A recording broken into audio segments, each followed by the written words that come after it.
Hi everyone, welcome to Beyond the Evidence. This is the channel where justice matters. My name is Marv. I am a true crime fanatic, and I love to dig deeper into the mysteries of unsolved cases. Join me as we search for missing persons, uncover the clues in unsolved murders, follow along with jury trials, and we'll be a voice for the voiceless.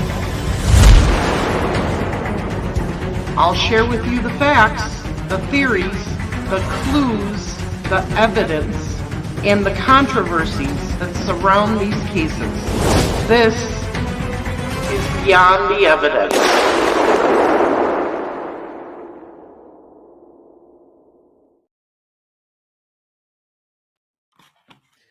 Good morning, everyone.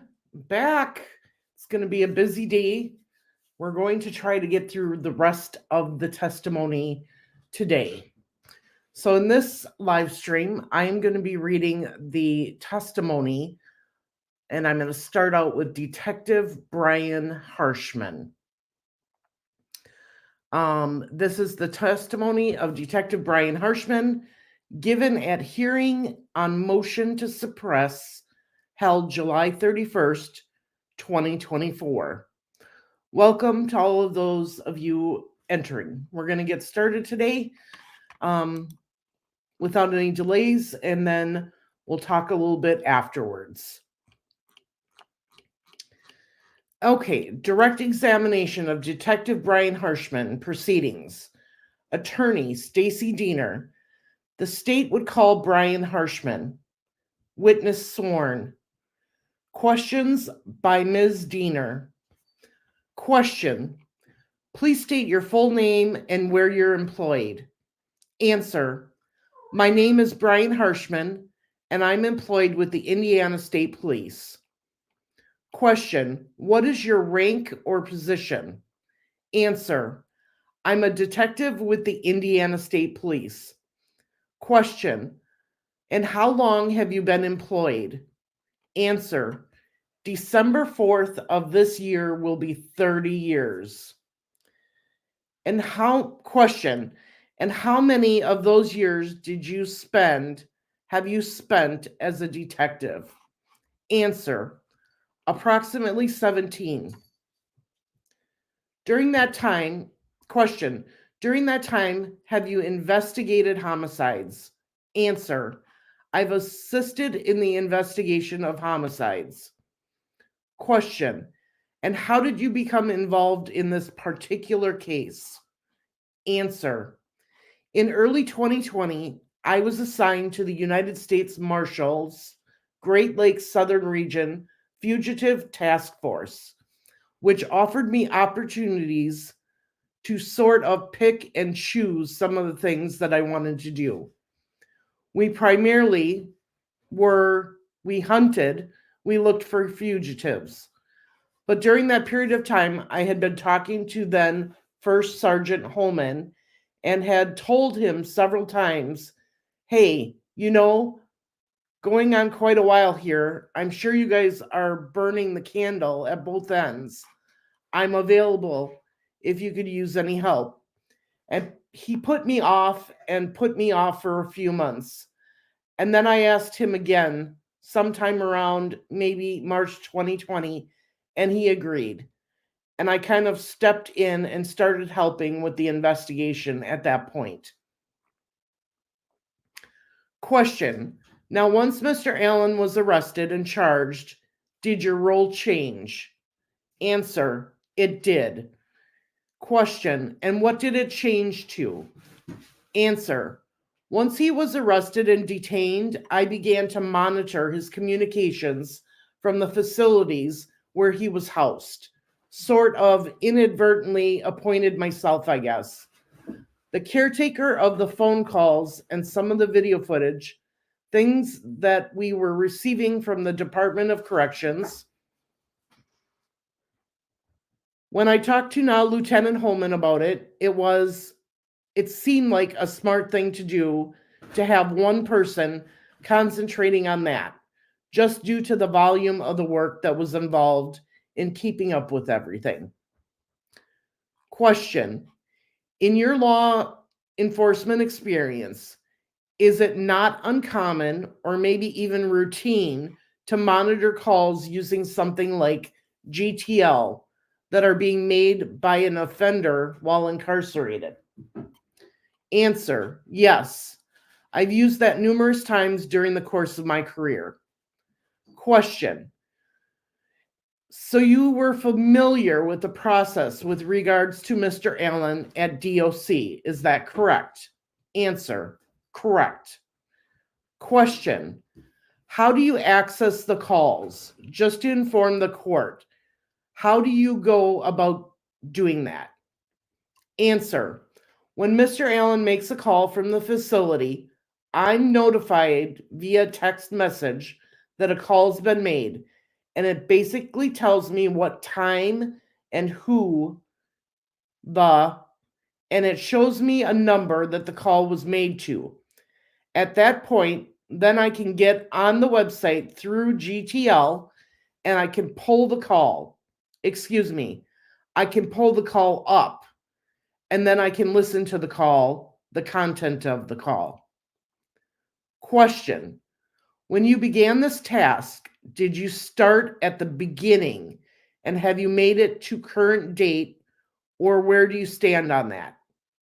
Answer: I am currently completely up to date on all phone calls and have been made by Richard Allen.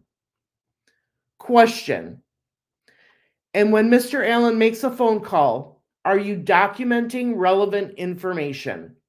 Answer: yes, I keep. Question: and creating a report? Answer: I keep notes, and then calls that I believe may contain pertinent information, I notify Lieutenant Holman and Investigator Mullen. And Investigator Mullen will generally send that call to a stenographer or to get a transcript written. And I'll usually put that in the state police case report system. It involves so much time that there is a backing or a backlog on those. But I do know that, once they're transcribed, then Investigator Mullen has a copy of the actual transcription too. So, question: would you agree that that's one of the items of ongoing discovery that accumulates because the calls are being monitored, and if there's something significant, there's a record being created, and then you document it? Answer: yes, it never ends. It goes every day. It continues on. So, question: have you also you said you were reviewing video that's recorded within the DOC. Can you be specific as to what video? Because we all know that there's in-cell camera video, and then there's also movement video. Answer: the video that I've reviewed is the movement video that the Department of Correction utilizes when moving Mr. Allen from one place to another. Just recently, and I'm not completely finished with all of them, but just recently, I received, I believe, the bulk of the video provided by DOC reference the medical specific transports. And then I do have the in-cell video access to that too, which I believe I'm current on. But there's just so much of it. I'm not completely positive, but I believe I'm current on it. Okay, and we're here about a motion to suppress Mr. Allen's statements while made in DOC based on his environment coercing those statements. So you've been notified of that, correct? Answer: correct. Question: and you've been watching these videos and listening to these calls, so you're hearing in phone calls Mr. Allen's perspective on his circumstances, are you not? Answer, correct. Question. And then you can also watch the video of how he's being moved around the facility and how he's being treated by the staff that appear in that video. Is that right? Answer, correct. Question. Now, we've been advised that when he's moved, there's at least 2 people moving him and 1 person recording. Are there oftentimes other people present that are part of the staff? Answer. I would say that as far as your statement about a minimum of, I don't believe I've ever seen any less than that. There are times, I believe, when there are more. There have been times when Mr. Allen has been maybe less cooperative than other times. So I think they've had extra people in the area on for that, but I'm not positive. Question. When I refer to staff, I mean to include nursing staff, medical staff. Those should probably go together. But let me say, Dr. Martin, maybe Dr. Walla. And so were you able to observe times where he makes incriminating statements in the presence of more than just a medical provider? Answer, yes. Question. And then there are instances where it is medical visit, correct? Answer, correct. Question. Has your observation of how he is treated by the staff that moves him indicated to you that there has been any sort of change from beginning till now?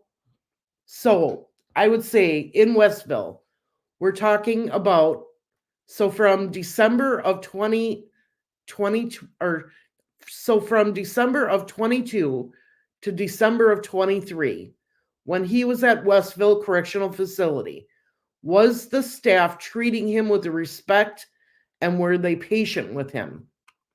Answer, yes. The professionalism shown by the DOC is almost over the top, more so than what I've ever seen in a custodial facility, frankly.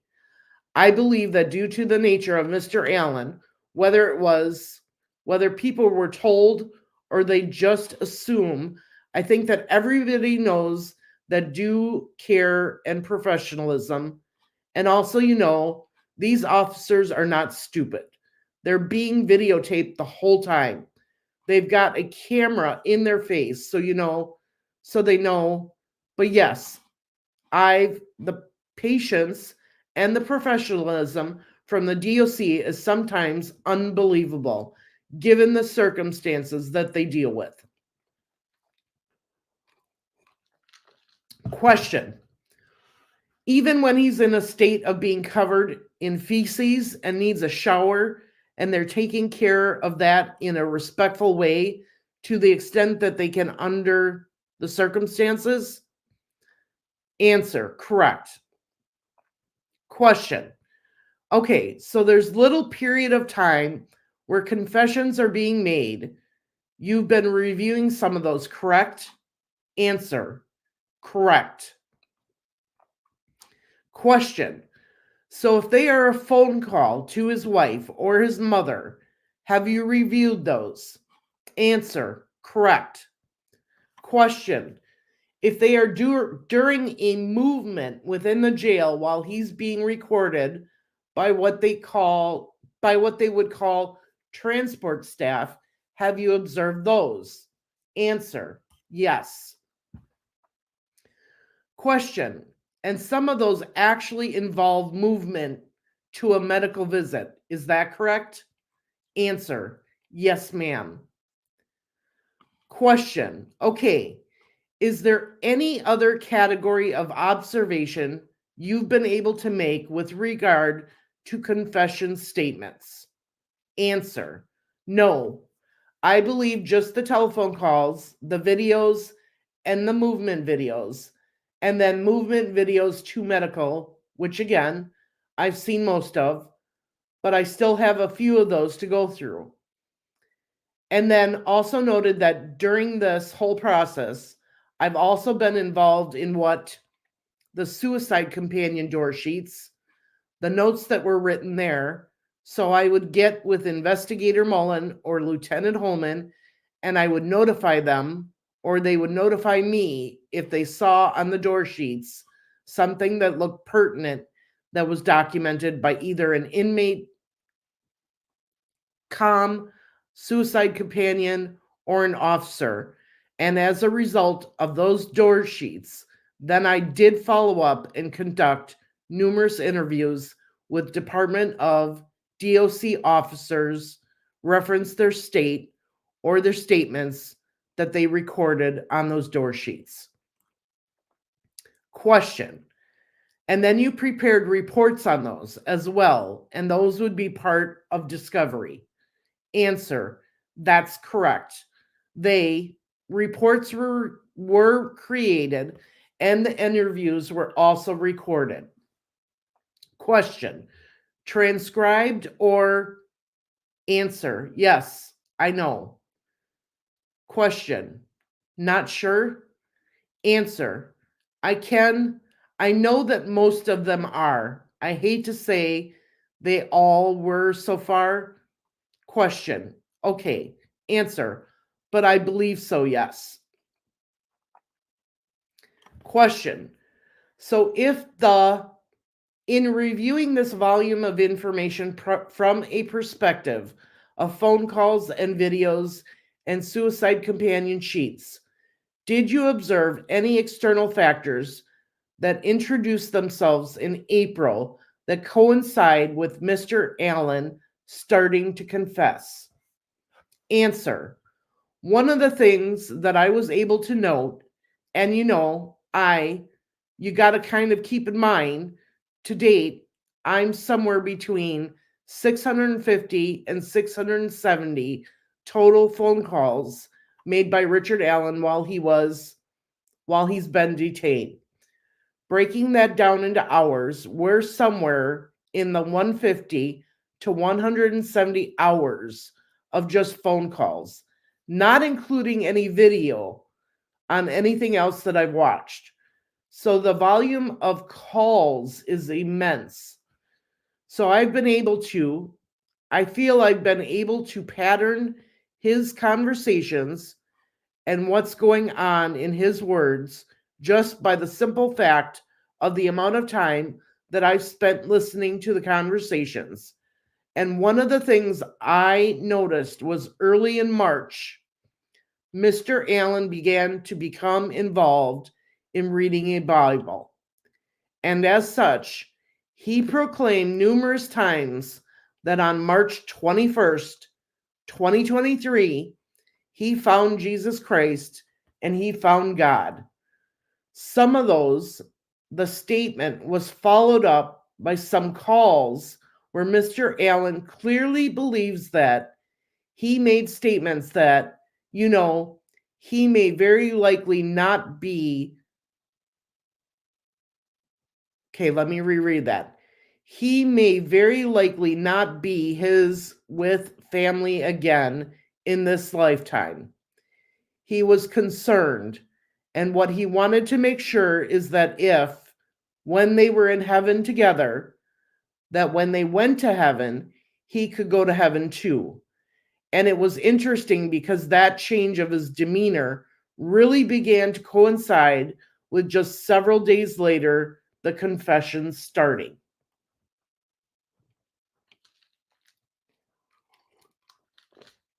Question. And would he himself relate the confessions to his finding God and being concerned about his future beyond? I mean, beyond this world, heaven and hell. Answer. Yes, and he would have those conversations with Mrs. Allen and his mother. They all seem to be very religious people. And, they had conversations, and he had extensive conversations about, If things don't go his way, then he wants to try and make sure, and oftentimes he says that he's not even sure with what he's done. And the fact that he's found God is going to be enough to get him to heaven. Question. When you say he's not sure what he's done, what do you mean by that? Answer. Well, that's sort of what he alludes to. He doesn't really go any further than that. He just talks about, I think he's mentioned sins. Question. Oh, answer. The sins that he's committed. Question. Okay. Answer.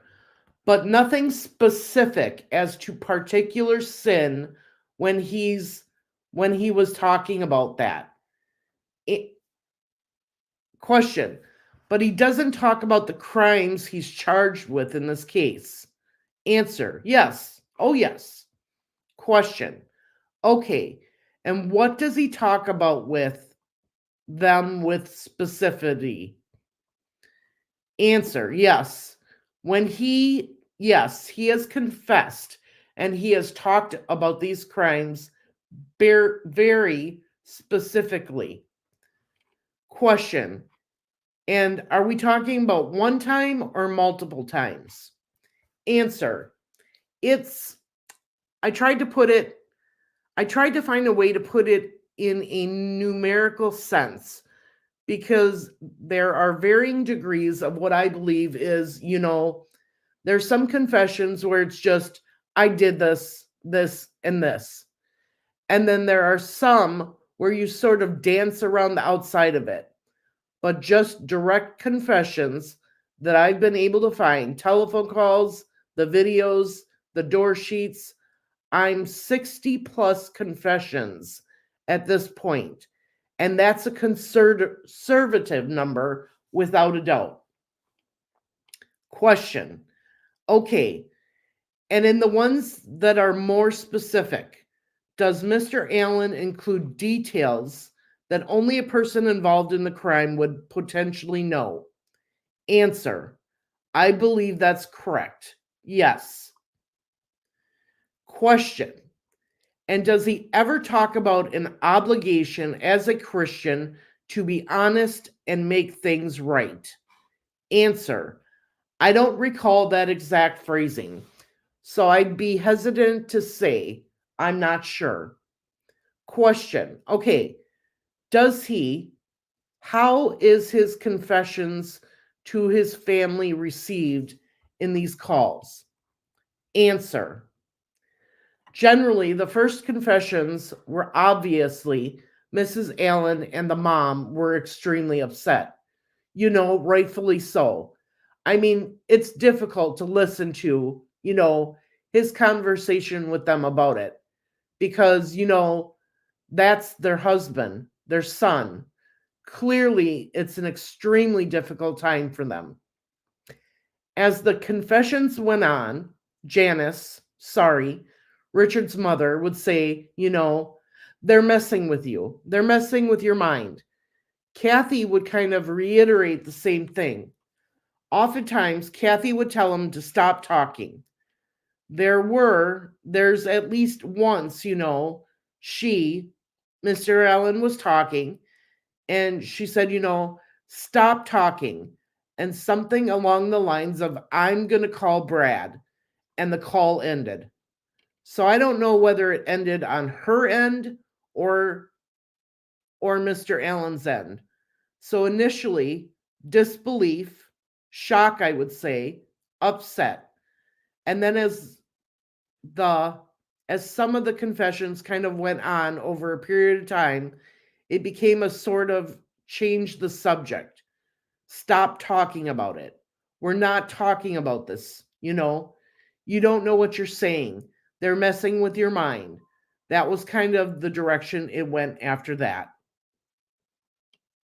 Question. Do some of the statements actually include motivations for the crime? Answer. Yes. Question. And do some of his statements relate to why he would have delayed in confessing? Answer, yes. Question, and did some of those relate to how his family might react to the reality that he committed the crimes? Answer, that's correct. Question, is there a period of time where he does not communicate with his family, either by their choice or his, as a result of him confessing? Answer, yes. There's been some periods of time where, for various reasons, he's gone an extended period, at least by his standards, of not communicating with the family. And I think at one point his tablet broke, or he broke his tablet, so he had to wait to get another one.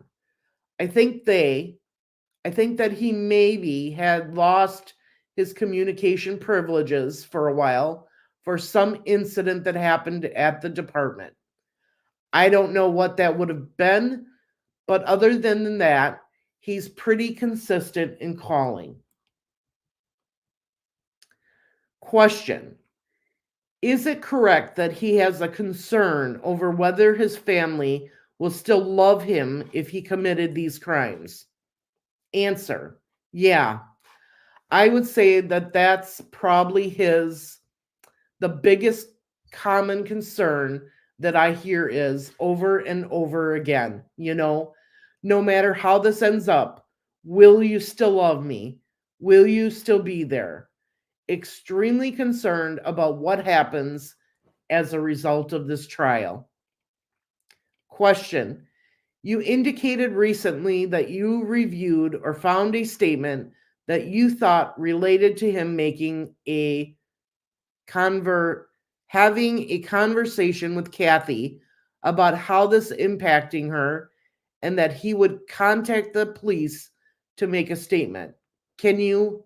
Answer, yeah. Question, share that with the court.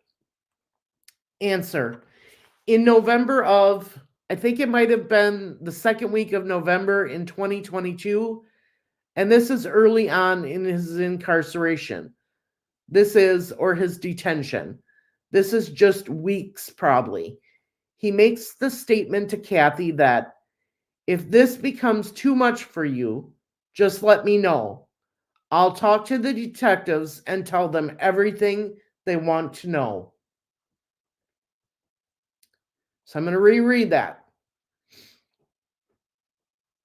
Quote, if this becomes too much for you, just let me know. I'll talk to the detectives and tell them everything they want to know. Unquote. Question, once he experiences his family not wanting to talk to him, is it sometime after that of not wanting to talk to him after he's confessed? Does he then cease or reduce the amount of statements that he's making about confessing to the crime? Answer, yes. I would say probably the bulk of the confession started in early April and probably continued on until through June, maybe into July. And after that, they started to really slow down as far as what I would consider the direct confessions. There's always, even still after that, we still have the conversations about, quote, will you love me? No matter what happens, no matter, unquote. There was a period of time he was extremely concerned about what the family was going to see during the trial. He was concerned about, the things that were gonna be said about him. And he was really concerned about the photos that they were going to see of what he was accused of. Question, in fact, he indicated that he didn't want them to see what he had done. Is that correct? Answer, that's correct. Question, And then he gets moved to Wabash Valley. And does he make any statements while at Wabash Valley that would be considered confessions? Answer. In February this year, he made a statement that was documented by a Department of Corrections guard. I don't have the report with me, but it was somewhere along the lines of he was talking to himself. And he apologized for maybe killing AW, I think. To feel comfortable, I would want to review my report and make sure that's correct. But that's the gist of it. Question. Okay, would you recall a statement that he made to his mother in January of this year in a recorded phone call that he wanted to tell the truth and be honest and just didn't want to hurt his family? Answer. I've heard those calls. As far as the timeline, if you're telling me January, then I believe you. But I'm not completely sure on the timeline. But yeah, I've heard calls to that nature. Question. He has said those things in phone calls? Answer. Yes. Question.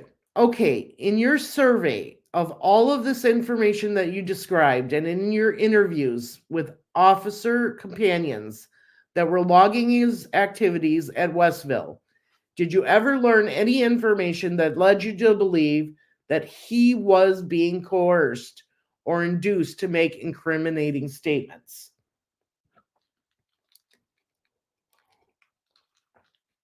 Answer. I did not. One of the things that I really checked on during the interviews was, if the behavior between the DOC personnel and Mr. Allen, and then also if the DOC personnel witnessed any other personnel having adverse interactions with Mr. Allen. And by far, the overwhelming consensus between the guards is they felt like he was treated way better than. Attorney Bradley Rozzi, I'm going to object at this point to speculation. And when he's testifying in bulk about a bunch of guards are thinking and feeling. I think it's a little bit beyond the evidentiary, what the evidentiary rule permits, which is something that has some indicate of reliability in a case like this. It's hearsay. Ms. Diener, Judge, the officers who are relaying their impressions to this officer while he's interviewing them are giving him statements based on their observations, direct observations of Mr. Allen. I think it should be admitted. The court overruled. Mr. Rozzi, thank you. Question. There's some reference to Mr. Allen feeling tortured with regard to the defense's motion and memorandum. Has there been a reference to that in the material that you've reviewed? Answer, yes. Mr. Allen does state a lot that he feels like he's being mentally tortured and he has been pressed by family. Are they hurting you? Are they making you? And he, as far as physical torture, he always says no. He believes that psychological, mental torture is what they're doing. And he equates that to functions like it's loud in the prison at night and it keeps him awake. The lights are always on and it bothers him. And he correlates a lot of those activities with being a torture tactic that the DOC is using to mentally and physically affect him. Question. So let's go back to what Mr. Rozzi had objected to. You were going to share with the court the impressions of the guards with regard to Mr. Allen. Do you recall your statement you were going to make about what they had relayed to you? Answer, I do. Okay, could you please share that? Answer, yes. The guards shared with me that they believed that Mr. Allen was receiving treatment that was above and beyond what the normal inmates at the facilities were receiving day in and day out. And there's it, I don't know how to really phrase it other than it created almost between the other inmates and Mr. Allen.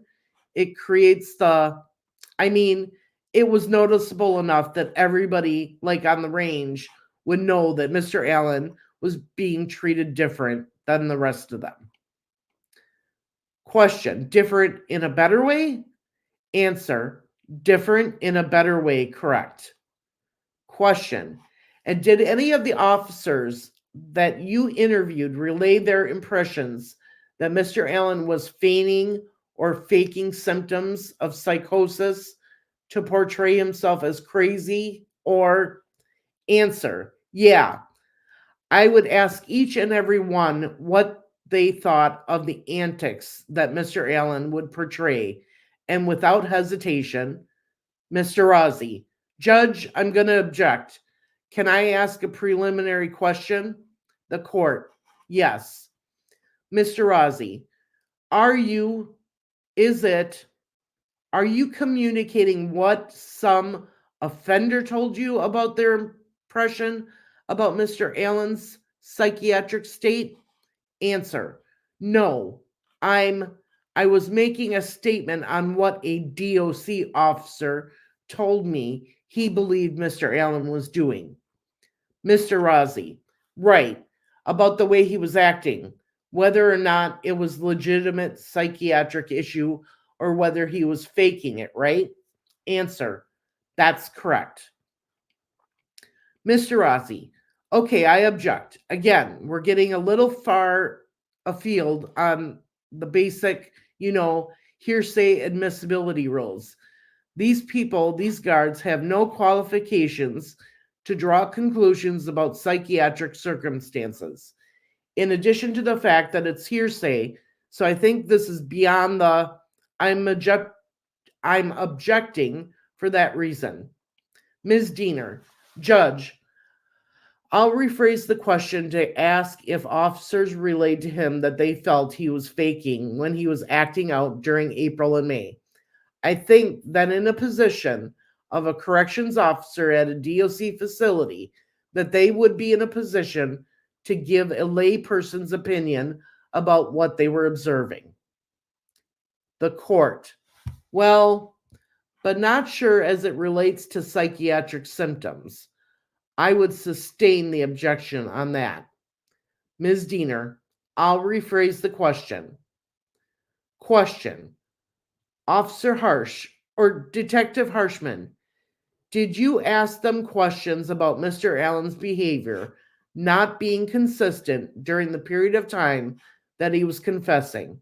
Answer, I did. Question, did they talk about him emerging in behavior described as bizarre?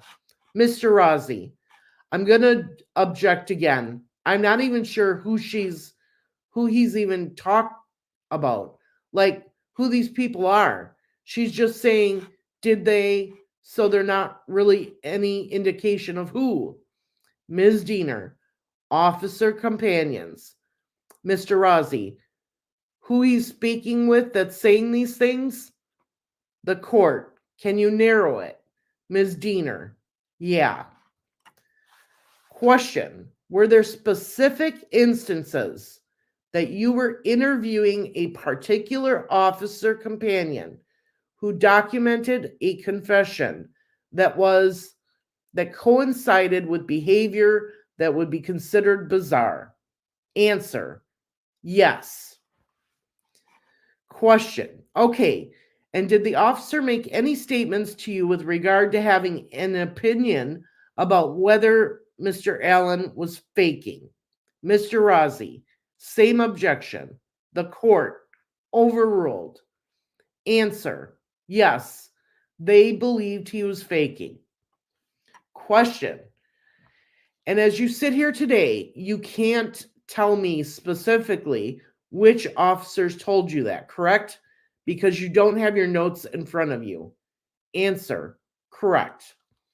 Question, okay, did more than one officer that was a door companion for Mr. Allen share that observation or opinion? Answer, I can tell you that I did check, and I interviewed a total of 10 of those officers. And going back in my reports, I would be surprised if 8 out of the 10 didn't have the same feeling about that. Question. In reviewing the documents that you described, the door sheets, the phone calls, the videos of movement, did you ever find evidence that somebody was interrogating Mr. Allen? Answer, not once. Ms. Diener, no other questions. The court, Mr. Ozzie? Mr. Ozzie, thank you. Cross-examination of Detective Brian Harshman, questioned by Mr. Ozzie.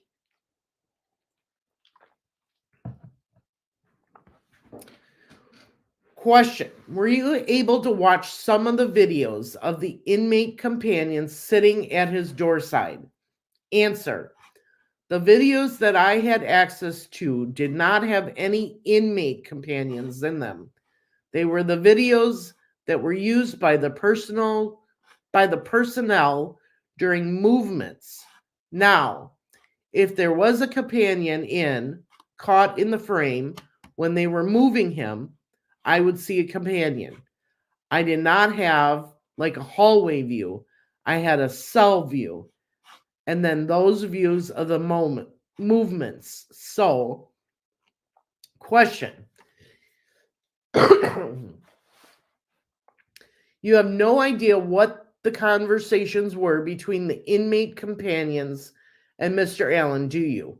Answer, no, that's correct.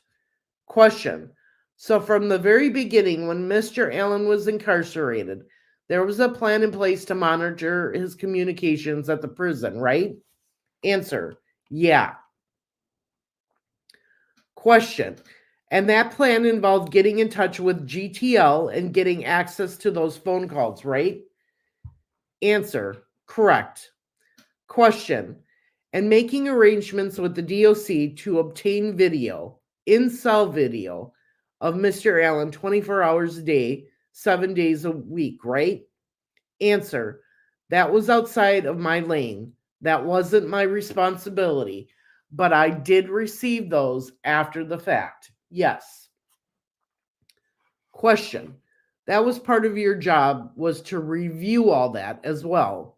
Answer, yes, but I was not part of the making contact with the DOC and requesting that, so no. Question, so some other officer was doing that, but you were getting the product. Answer, that would be fair. Question, and that also did it involve you getting access to his phone calls from the rec phone? Answer, it's my understanding that it's my understanding that any call that utilizes his DOC PIN number other than to his legal team or attorneys is recorded on the GTL. That's my understanding. If it's different than that, I don't know. Question. Okay, and do they have a phone that they use to bring on the block, or was like a mobile phone that they would use every couple times a week? Answer, that who would use? Question, the inmates. Answer, regular inmates. I don't know what they utilize. Mr. Allen had a tablet that, best I can tell, as long as it's charged, he can make calls anytime he wants to. Question, and you have access. You have access to those too. Answer, those were also recorded on the GTL. Question. What about his digital communications through the tablet? Answer. The text messages? Question. Yeah. Answer. Yes, I have access to those also. Question. So there's no privacy afforded to him in any respect when he was in that cell in terms of his communications with the outside world, was there? Answer. And when he makes the call out, he's notified of that. Everything is monitored and recorded when before he makes the call, and even the folks that, like Kath, Ms. Allen, and his mother, are also notified on the recording that, hey, you're receiving a call from a correctional facility and it says Ricky, and it says these calls are subject to monitoring and recording, and then the call's connected. Question. Do you agree with me that there's no privacy afforded to him with regard to any of those calls because you knew everything he was saying basically the minute he said it, correct? Answer. I do not monitor in real time. It would have been after the call's completed. Question. Okay. Answer. Then I get notified. Question. But no privacy, was there? Answer. That's fair. Question. Okay. And in fact, that would be the only way for Rick Allen to talk to his family about the circumstances surrounding his case, wouldn't it? Answer. Or through the attorneys. Question. Well, but to talk to them directly about his case, he'd have to do it on the phone, right? Answer. That's correct. Question. The most important thing in his life, right? He's incarcerated, facing accusations like these, right? Answer. Yeah, he did talk about the case to his family, so. Question. And he's not even able to do that without the police listening to that, is he? Answer. No. Question. So there was a pretty involved process to make sure that all his information funneled to you pretty quickly, wasn't there? Answer. I don't think quickly would be a fair statement because nothing seems to funnel to me quickly. But yes, I do receive the information. Question. Well, you just said a little while ago you were getting text message notices. Answer. Well, yes, I get that. Question. When he made. Answer. I'm talking about everything as a whole, videos, etc.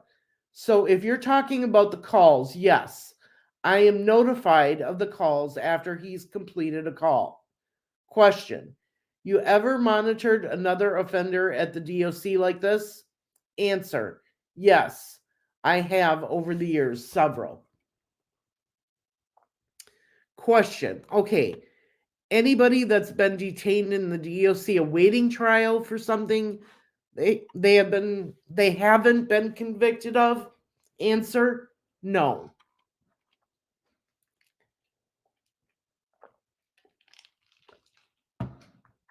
Question.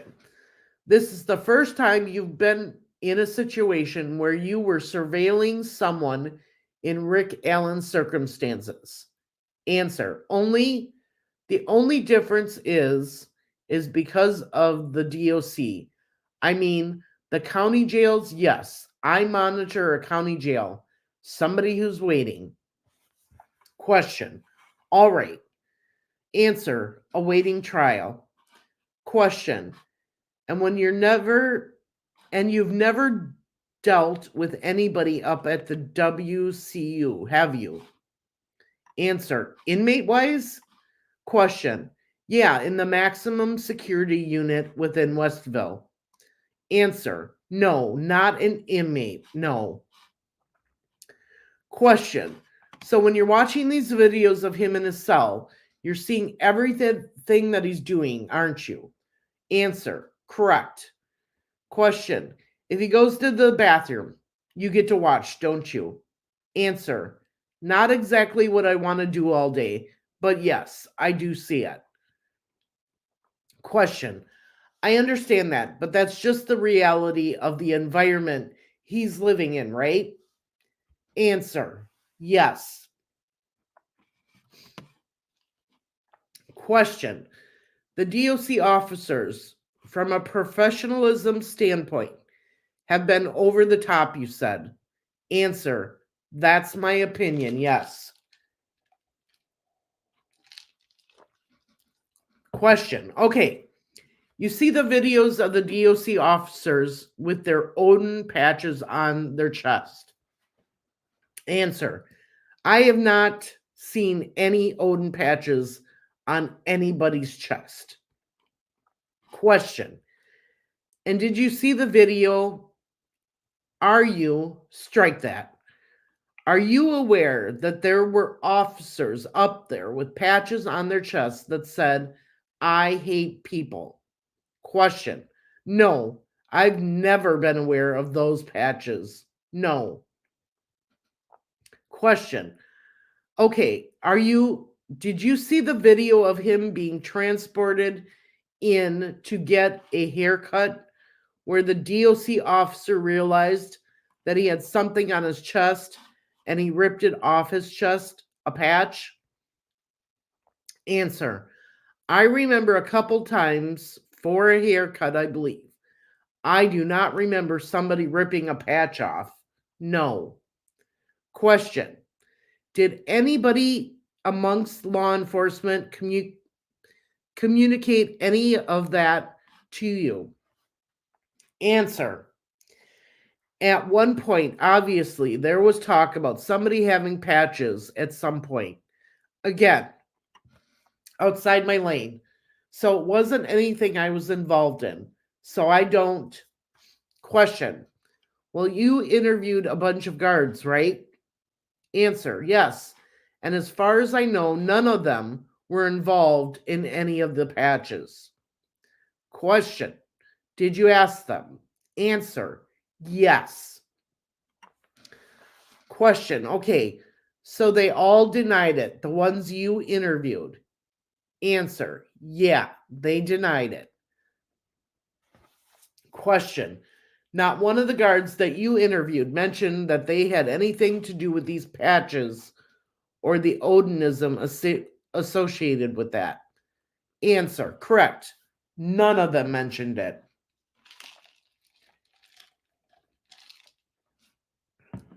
Question. You think there's anything unusual about an inmate that's in confinement turning to God as a way to deal with the circumstances of that confinement? Answer. No. I would imagine that the stresses associated with that confinement would lead people probably to try to, find God. Question. Well, one of the only things that Rick had in his cell was a Bible, right? Answer. I would say that's fair. I think he's got some magazines and some other stuff, but question, yeah. Answer. Yeah, I mean, he doesn't have a lot of stuff in his cell. Question. And then when they put him on close supervision, they even take his blanket from him, don't they? Answer. I would say that there's a reason for that. Question. Yeah. The answer is yes, right? Answer. The answer is yes. They take his blanket. Question. So they strip him down for bare essentials, right? Answer. That's outside my lane. That's how, those are decisions that I don't make. But yes, he would have less stuff in his cell, I guess, yes. Question, right, which you would be seeing on the video that there's really nothing in there. Answer, no, there's not a lot in there. Question, and he also, for long periods of time, had to wear a kimono, didn't he? Answer, They call it a suicide mock. But yes, I did see those. Question. You acknowledge that he has said things to officers and companions about this offense that are inconsistent with what happened at the crime scene? Answer. I did not say that. I don't believe. Question. Okay, you ever hear him say that he has shot the two girls? Answer. That he shot them? Question. Yeah, in the back. Answer. I don't know that I heard him say it. I understand what you're talking about, and I don't know. I don't think that's something that I heard him say. I don't know if that came out of an interview from somebody or not. I would have to check and see. Question. That answer. I just don't know. Question. Sounds like something you heard during the course of the investigation, right? Answer. I've heard that somewhere, but question. And that he molested them, right? Answer. That I don't know. Sorry. Question. Do you agree that a lot of the things that he said occurred, almost all of them within that, I think you said April, or you said maybe into early July, right? Answer. The abundance, yes.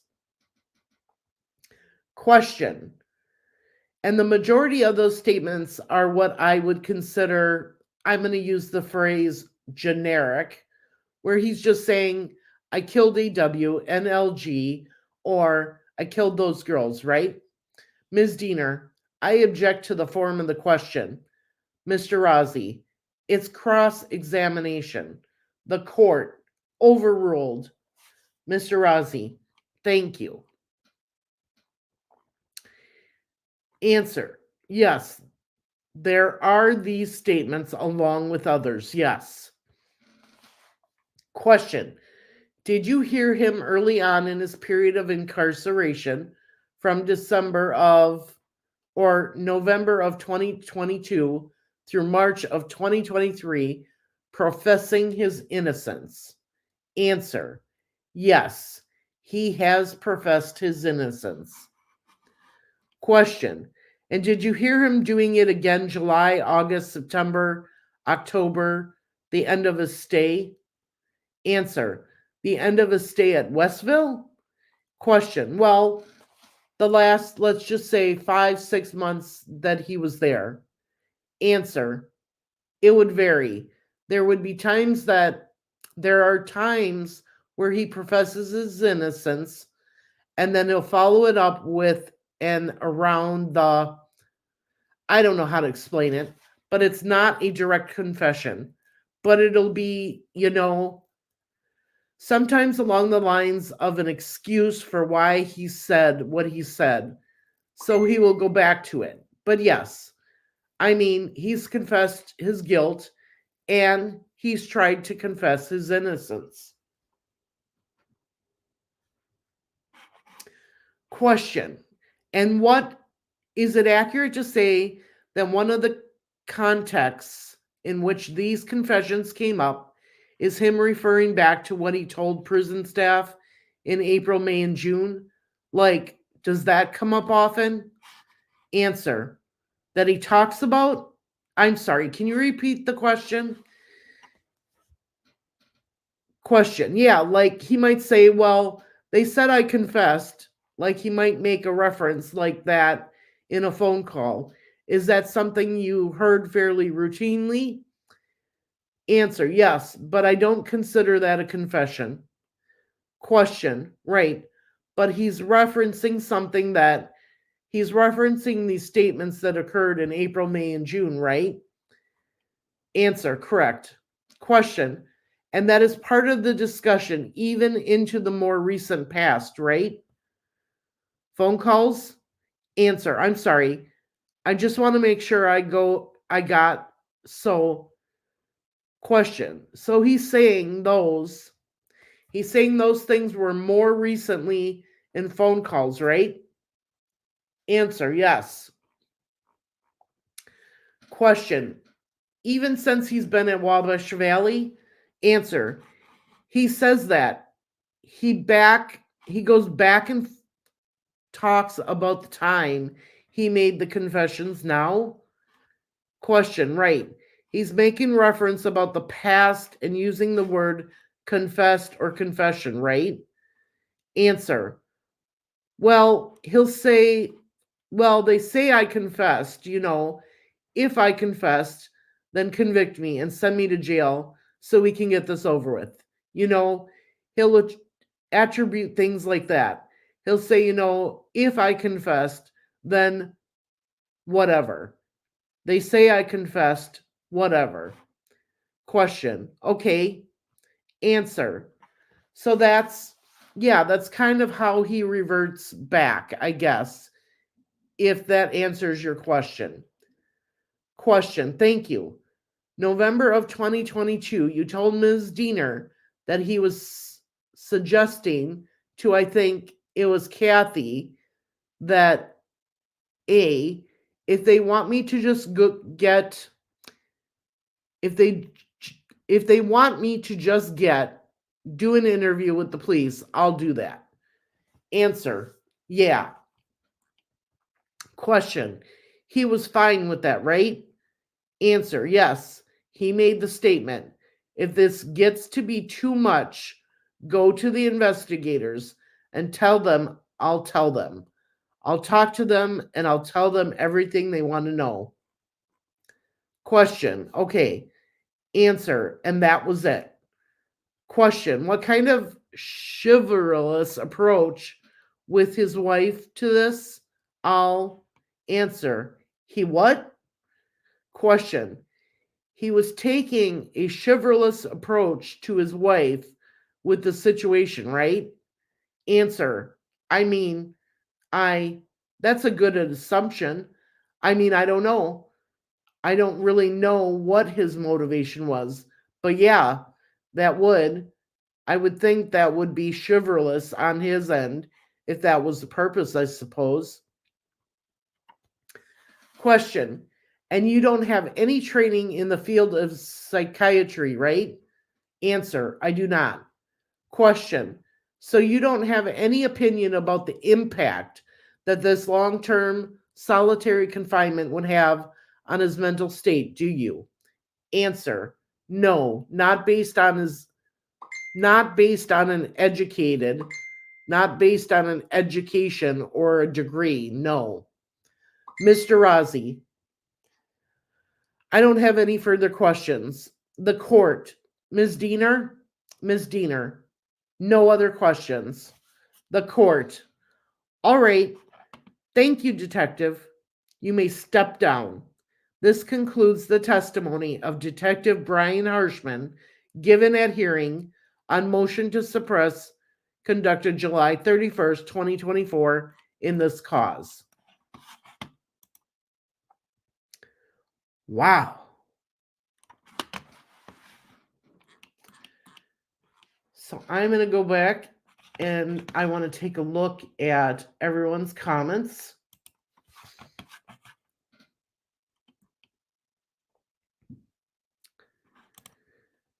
Interesting point, those phone calls do have timestamps on them, yes.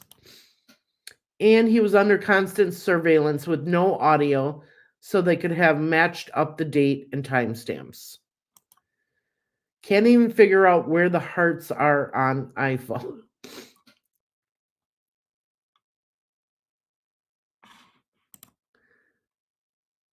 Yeah.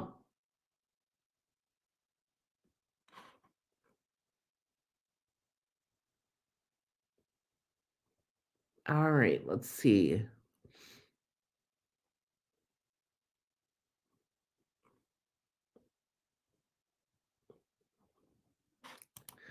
Never a word about even talking to his daughter. I'd say she's completely wiped her hands of the situation. We don't have any information on his daughter and if there's any communication.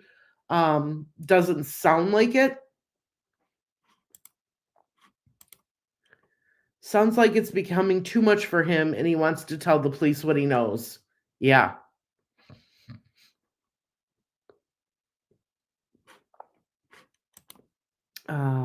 Looks like that, Marie. Yep. Kathy must know the situation by now. I'm sure she does. That could be. We can't say what the daughter is thinking right now. It could be that she thinks he's guilty and she's staying away. There's something afoot with the daughter for sure. In fairness, she's not stupid. I do feel bad for her. Yeah.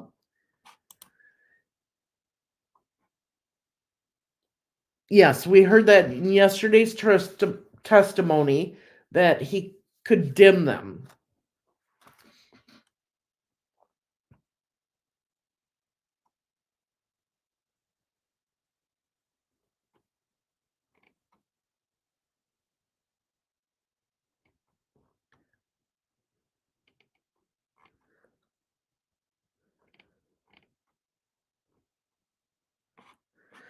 Okay, just a reminder to everybody that on October 13th at 1:30, there is a prayer walk for Abby and Libby. Thank you for the professional manner in which you present the material. Tried a different channel and it was unlistenable. You are welcome. I try to read word for word what it says. The only thing I do is like if the sentence begins with okay or some kind of weird word or common word, I don't say it. But otherwise I try to read it word for word.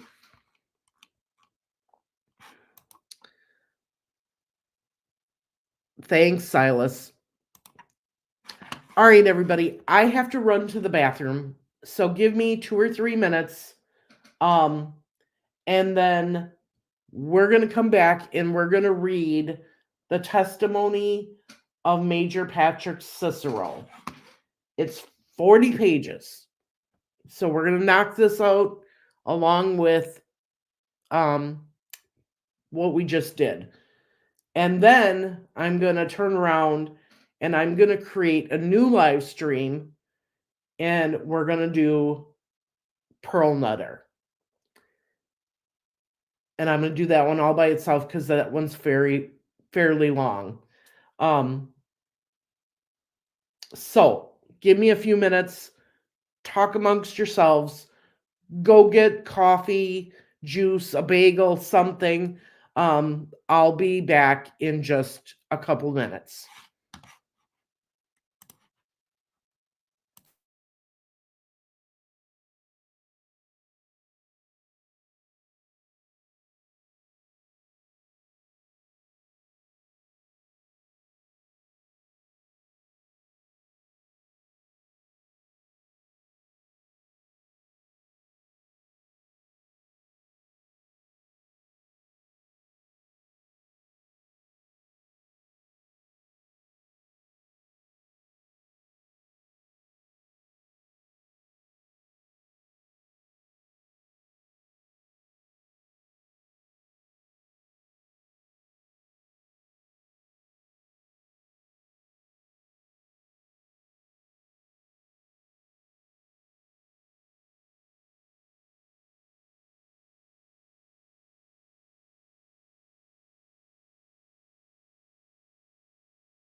Okay.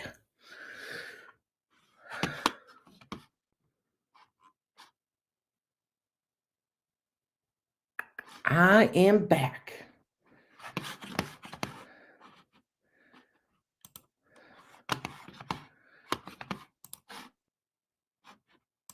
I'm going to close that one so I don't get it mixed up.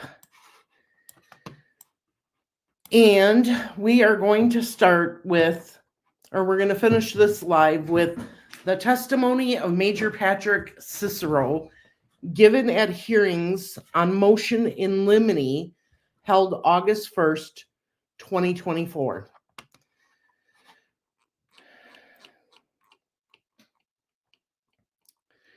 So, this is the direct examination of Major Patrick Cicero proceedings. Attorney James Luttrell. Call Major Pat Cicero. Witness sworn. Direct examination of Major Patrick Cicero. Question by Mr. Luttrell. Question. Would you state your name, sir? Answer. My name is Patrick G. Cicero. Cicero. Question. And where are you employed? Answer. I'm employed with the LaPorte County Sheriff's Office. Question. How long have you been there? Answer. I've been there for a little over 24 years, sir. Question. What's your rank? Answer. Current rank is major, and I'm with the administration. Question. And have you, in your career with the LaPorte County Sheriff's Department, worked investigations? Answer. Yes. Prior to being promoted to the rank of major, I was a detective in our bureau as chief of detectives for over 20 years. Question. You were the chief of detectives for the LaPorte County Department? Answer. Yes, sir. Question. And do you have any specialized area in crime scene investigations? Answer. Yes. I specialized in blood stain pattern analysis, crime scene reconstruction, forensic entomology for the practitioner, as far as collection and the investigative approach, as well as just overall crime scene investigation, sir. Question. Do you have any certifications in this field? Answer. Yes. I am certified in the state of Indiana as a crime scene investigator. I'm also on the certification board for the state of Indiana, setting standards and making sure that investigators are certified through the state. Question. And therefore, I assume you've been to specialized school in blood stain pattern analysis? Answer. Yes. Over my 20 plus years in the Detective Bureau, I attended numerous courses, basic, advanced courses in crime scene reconstruction, where blood stain patterns and analysis is incorporated with that. Individual courses on certain topics and blood stain pattern analysis as well. Question. And those courses that require you to pass tests and to show your proficiency? Answer. Yes. Question. They're not just attending a conference? Answer. No, but I have attended conferences as well. Question. Do you do training? Do you teach blood stain pattern analysis and crime scene reconstruction training? Answer. Yes. I teach at the Indiana I teach at the Indiana Law Enforcement Academy for crime scene investigators. I've taught at Rensselaer College as the basic and advanced courses. I'm slated to teach at the National Forensic Academy. I teach at the Forensic Academy already for the last 18 years in forensic entomology, but I'm slated to this October to go back for blood stain pattern analysis as well. Question: what is that academy that you're talking about? Answer: the National Forensic Academy is in Oak Ridge, Tennessee. It's through the University of Tennessee. It's a 10-week intensive course at the university, and we teach investigators throughout the country. Question: how long have you been involved in blood stain pattern analysis investigation? Answer: approximately 20 years, sir. Question: you've testified as an expert before in that area? Answer: yes. I believe this would be the 31st or 32nd time. Question: only in LaPorte County? Answer: no. Question: aside from today? Answer: no, sir. I've testified in Lawrence County. I've testified in Lake Porter counties. I believe I testified in Jasper County as well.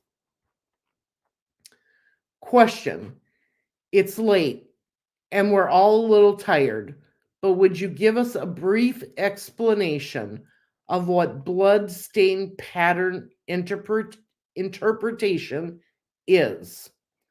Answer: sure. Blood stain pattern analysis is a field of study which relies on the fact that blood is a fluid, and as such, it adheres to our physical laws. Therefore, it is a repeatable. Blood stains are repeatable, they're testable, they're measurable. An analyst examines the blood stains within a pattern, specifically looking at the size, shape, the location in the scene, the distribution, the volume of blood. Ultimately, the goal is to determine the origins that gave rise to the blood stains. Question: were you asked to assist the prosecution in this prosecution of the murders of AW and LG? Answer: yes, I was, sir.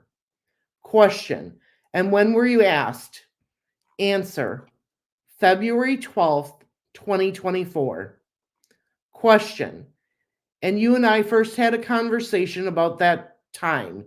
Is that correct? Answer: around that time, I believe so, sir. Question: what materials did you examine to prepare to give an opinion and to provide analysis on blood stain patterns in the crime scene? Timeout. This testimony could get graphic regarding the crime scene. If you have a weak stomach, I suggest you leave or listen to it in parts. This testimony made many in the courtroom cry. So I want you all to prepare yourself for what is about to be said.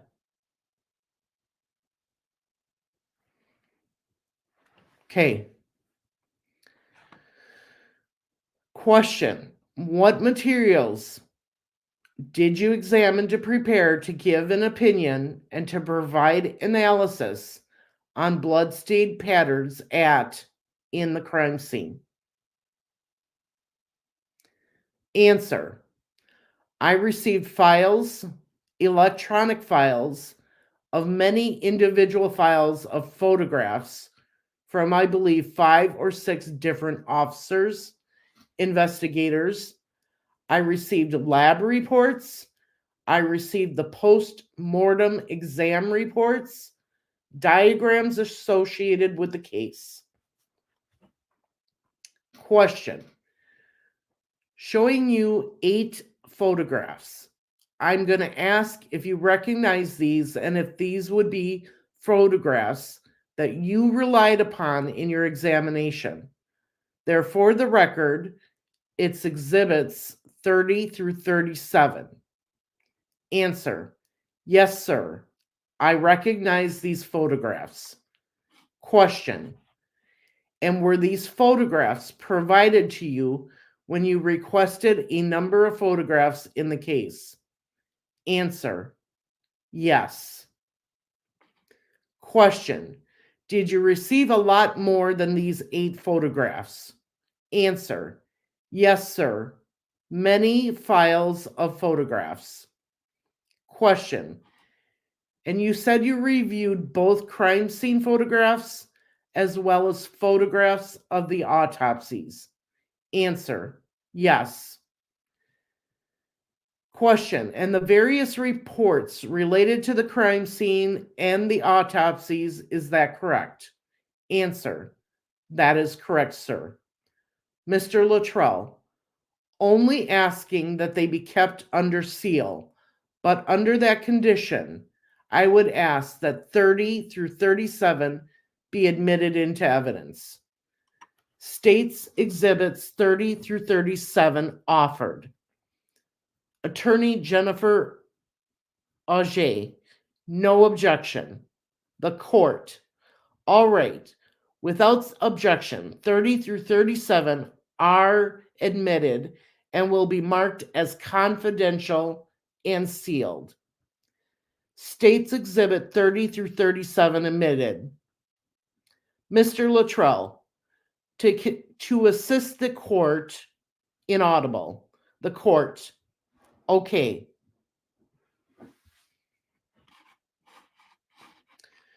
Question. These 2 don't have stickers on them, but they have on them handwritten numbers that correspond with the court's answer. Yes, sir. Question. Sticker numbers. So I apologize if you have to scour to find the numbers. Answer. Yes, sir. Question. Did you actually go to the scene as well? Your answer. I did. Question. And were you accompanied by retired FBI agent Rich Davies? Answer. Yes. Question. And did the 2 of you, were you given time there to review and see the scene yourself? Answer. Yes, I was, sir. Question. And was that helpful to you in understanding the photographs and understanding the reports that you had evaluated? Answer. Yes, it was. Question. And did you physically examine items of evidence? Answer. Yes, I examined clothing. Question. Were these the clothing that were, what clothing did you examine? Answer. The clothing I examined was the clothing that was discovered with AW. Question. I want to have you describe, and will not do it in terrific detail, but I want you to describe the blood that was documented at the scene as you saw it on the photographs, beginning with the blood on the tree. And as you want to look at and reflect and refer to photographs, if you would state the number for the record as to what. Answer. Sure. Question.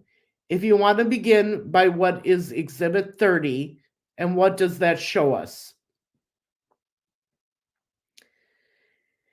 Exhibit 30 is kind of an overall mid-range photograph of the tree, as well as the decedents that are in the background. In the background, near the bottom of the photograph, There is a blood stain on the ground that I observed and categorized as an accumulation of blood that would be consistent with a pooling. It would be very noticeable if the surface was not a forested floor, but it was large enough and it appeared voluminous enough that it would be consistent with a pool of blood stains. Question. And so when we refer later in the photographs to blood on a tree, that tree is pictured in Exhibit 30. Answer. It is, sir. Question. It's in the background. Answer. Yes, sir. Question. What does 31 show us? Answer. 31 shows us a more close-up photograph of the floor, the forested floor, leaf litter with bloodstains on them. Question. And that's also 31. Is it a close-up of what's pictured in a portion of 30 of Exhibit 30? Answer. It's not as easily viewed in 30, but I know where the general location is in the photograph. It's easily viewed on a computer due to printing quality, but it's associated with the areas that I observed in front of the tree, almost like, I believe it was like a little bit northeast of the tree. Question. Answer. Northeast. Question. Okay, Exhibit 32, what does that show us? Answer. This is another photograph of the tree, a different angle that the photographer took. You can see the decedents in the background. It is of the tree, more on the north side of the tree, and showing bloodstains upon the tree. Question. And the next is 33, I believe? Answer. Yes, sir. This would be again the tree, a more closer shot of the tree. Its bloodstains, I believe, on the more northern part of the tree. More of the same. Question. And what is the next 35? Answer. This is the tree again with the scale. I'm sorry, this is 34. Question. I'm sorry, 34. Answer. It's a picture of the tree with the scale. It's scaling out the blood stains, specifically the blood stain in the center, which I had described as an upside down L shape. Question. Did you see references in the examination or in reviewing reports of a tree noted as with a letter F? Answer. I did, sir. Question.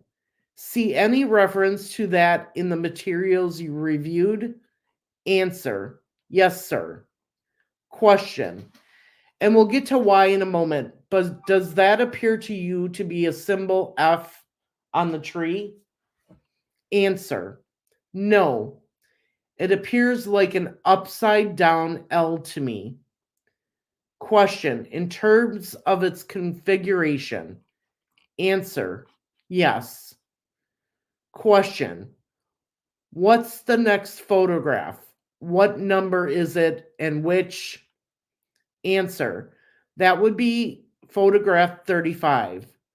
This would be the photograph of the F upside down L without the scale. But this time it's the discoloration of the stain was due to an additive or a chemical agent called crystal violet. Question. Have you used the chemical yourself? Answer. Many times. Question. And what is the purpose of using the chemical? Answer. It's to enhance the visualization of bloodstains. It, The actual chemical will basically pigment or change the color for more easy viewing. Question. And is it your understanding that the crime scene officers returned in the daylight a following day and applied those chemicals to the tree and took the photograph at that time? Answer. Yes, that's my understanding. Question. Did that help you to appreciate and more fully understand the configuration of the bloodstain pattern on the tree? Answer. It did. And I can understand why individuals would say that this looks like an F. What's missing to make it an F would be the lower horizontal bar to make it an F. There's not one there. So that's why I had called it an upside down L. Question. Had you note on the numerous photographs that you reviewed of the crime scene and perhaps even your trip there yourself this spring, but did you note any reddish tint or pinkish tint to the bark on that tree at a certain location? Answer. Yes, I did. Question. In some of the crime scene photographs, does that, in effect, provide a visual distortion of what is on the tree? Answer. Yes, it could. Question. What's the next photograph after the chemical applied photograph? Answer. It would be photograph number 36. Question. What does 36 show us? Answer. It shows the decedents. I believe the photographer is facing the camera towards the north. So the decedents are now in a different location. On the left side of the photograph, there's a large accumulation of blood, which would be consistent with a pooling. Question. And did we get to the end? Is there a 37? Answer. 37's the last one. Question. I'm sorry. Answer. I'm on 36. Question. Okay, go to 37 then. Answer. Yes, sir. Question. What is that? Answer. This is like a topographical type of photograph. I believe the investigators were on a ladder or some type, and you can clearly see again that discoloration would be to the west of the decedents, especially west of AW, and again, the decedents laying supine on the forest floor. Question. Major Cicero, I'd like you to give some details about the blood stain that you saw on the tree. Would you describe its approximate size and distribution of the blood as you saw it? Answer. Yes, sir. On the northeastern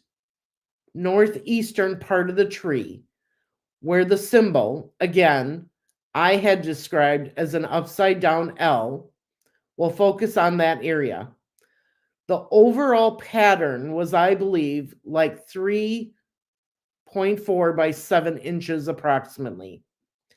The pattern consisted of several different blood stain patterns. Trace, not trace, but transfer blood stains.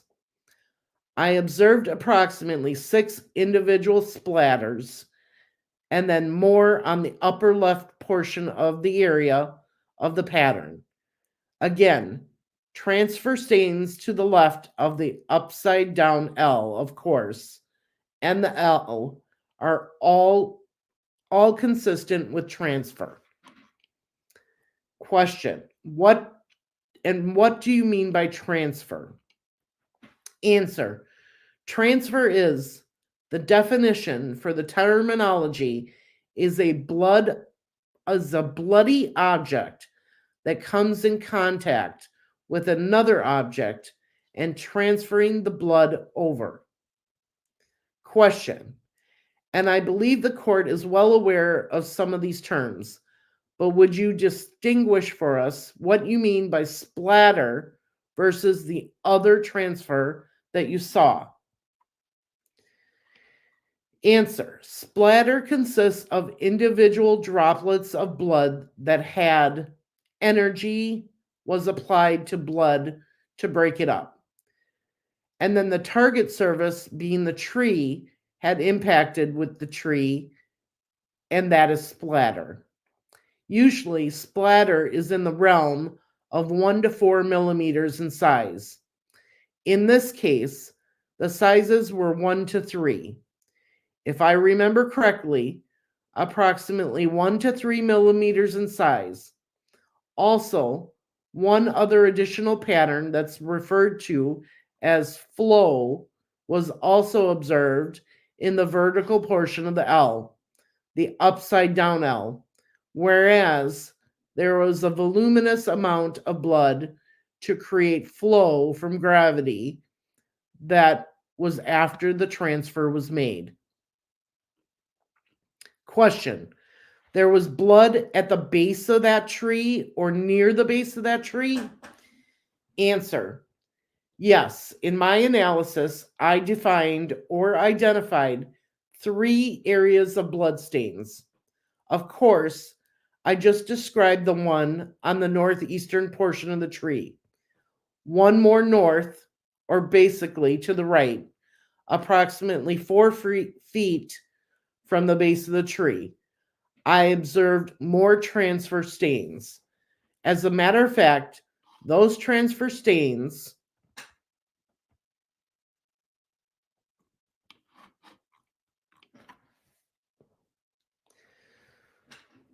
a couple areas of the transfer stains were quite voluminous. You can see with the darker red, darker brown application when it dried. Directly below that, those stains was another set or was another series of transfer stains, approximately 2 feet, a little more than 2 feet from the base of the tree as well. Question, was there a section on the ground a distance from the tree where there was a large pool of blood that was documented by photographs? Answer, yes, the large pool or pooling accumulation of blood was more to the south of the tree, and I believe maybe a few feet to the west of AW's foot. Question, could you point to that area, the pooling, for the court and identify which photograph we're looking at? Answer, in Exhibit 36, the pooling, Your Honor, would be right here. Indicates in Exhibit 37, Your Honor, the pooling would be right there. Question, in between the blood at the base of, near the base of the tree and the pooling, was there also documented blood in between those 2 points? Answer, yes. There was 2 other areas, according to the reports and the diagram, where there are 2 smaller areas of, they'd be very, when I say very small, I'd say just smaller than the large one observed in 36 and 37. That could be considered accumulations. It lacked drips or other descriptives that we use for blood. And when we look at the blood and provide with a definition, but these areas, again, were much smaller. And depending upon the surface, the soil, and the leaf litter, if there was a tile floor, a smooth, non-porous, it would be large enough that it would be a smaller pooling. Question, Now let's go to your analysis of the blood on the body of LG. Answer. Okay. Question. Did you study those photographs and read the descriptions and reporting, but did you yourself study those photographs of her body? Answer. Yes. Question. And you had numerous dozens of photographs of that? Answer. I did, yes. Question. Would you give just a brief overall description of where? Well, approach it this way. Beginning at, you examined the lab reports that were submitted in this case, as well as that, right? Answer. I did. Question. Specifically DNA? Answer. Yes, sir. Question. And what did you find in terms of the scene at the tree, the base of the tree, the smaller amount away from that base, and then the large pool? Whose blood was identified with those portions? Answer. All the blood, according to the DNA reports, originated from LG. LG. Question.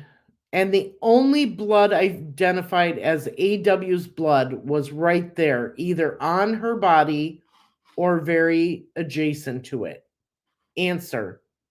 Yes. Question. Would you describe for the court what you can discern about the movements of LG's body from the tree to where she was found? Answer. Yes. So observing the small accumulations that would indicate that LG was mobile at the time the bloodshed occurred. Likewise, blood stains consistent with the transfer was observed on the bottom of her foot, indicating that she was standing at some point. So all the blood on the tree, the blood that's to the northeast of the tree, the areas, again, smaller areas, 2 areas noted by the investigators, and the large pooling, all LG's blood. Likewise, the blood, LG's body was dragged through the larger accumulation, which was noted by the pictures. You can see blood from the accumulation to where her final location is, but also the transfers of blood to her, the back of her leg, and her calf. Question. In examining the photographs of the conditions of LG's body, are you convinced she was at some point dragged through, pulled through that pool of blood to the final resting point near the tree where she's photographed? Answer. Yes. Question. And her left arm is upraised? Answer. Yes. Question. And the position of the left arm, is that consistent with someone pulling her body from the area where the pooling was through that pool to the point next to the tree? A. Answer. Yes, it's consistent. Question. I want to talk for a little bit about the blood on AW's body. First, before we leave LG, is it your belief that LG was mobile, was moving after she received at least her first initial injury? Answer. Yes. Question. And you say that because of what? Answer. Again, the small accumulations of blood that were observed at different locations within the immediate scene would indicate that she is in those positions, bleeding, for it to go onto the ground and accumulate in that fashion. Question. It's also apparent that she was at least sitting in a sitting position at some point. Answer. Based upon the bloodstains that were observed on her right thigh, there is a what is referred to as projected pattern observed on the thigh. And a projected pattern is it's basically blood stains or blood under pressure that is being ejected out of the injury. In this case, being her neck, which coincides with what I observed on the leg. The stains ejected onto her leg and subsequently flow patterns were made flowing to the inner thigh of the leg. Question. And that evidence itself confirms to you that she was sitting at some point with her head above her thigh? Answer. Yes. In order for the projection to be there, the target surface has to be present. And the most logical way for that to happen would be that the injury itself would have to have been over the thigh. We can tell this mostly because of the flow patterns. The flow patterns went straight down the leg, so the best explanation for that particular pattern would be that she was most likely seated at the time. Question. Let's talk about AW for a moment. What evidence do you believe that she was not moving upon receiving her one wound? Does she not move upon receiving that wound at all? Answer. She was in that general location the entire time. I mean, there may have been some movement, but generally it's right where she was found, where she's come to her fatal injuries. Answer or question. What does the blood evidence on her body tell you? Answer. The blood stain on her body observed flow patterns on AW's face, which were not consistent with her final resting, meaning that either her head was turned to the side at one point, maybe her body was turned at one point. The stains were limited really to the back and the clothing where saturation occurred. And saturation is where blood accumulates and soaks into an absorbent material, carpeting, clothing, and whatnot. The saturation, the sweatshirt, was so saturated in blood, also went onto the forested floor, trickled to the right of her as well, where a pooling or accumulation occurred as well.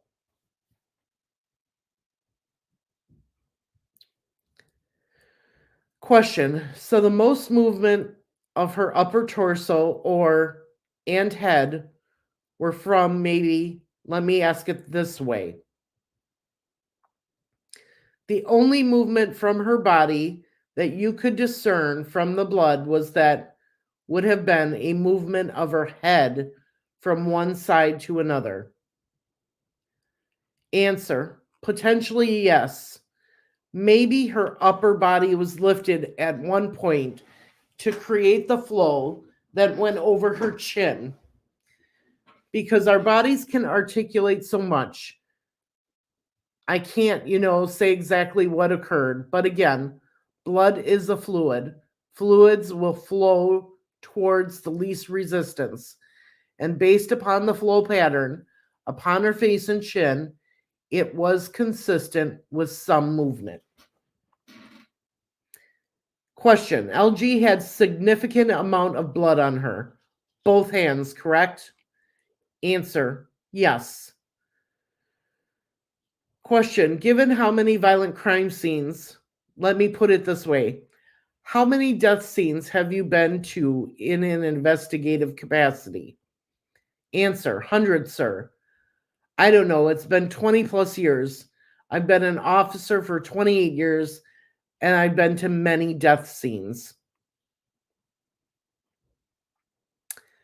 Question. Given the wounds to her neck, did that seem likely that she had a significant amount of blood on both hands? Answer.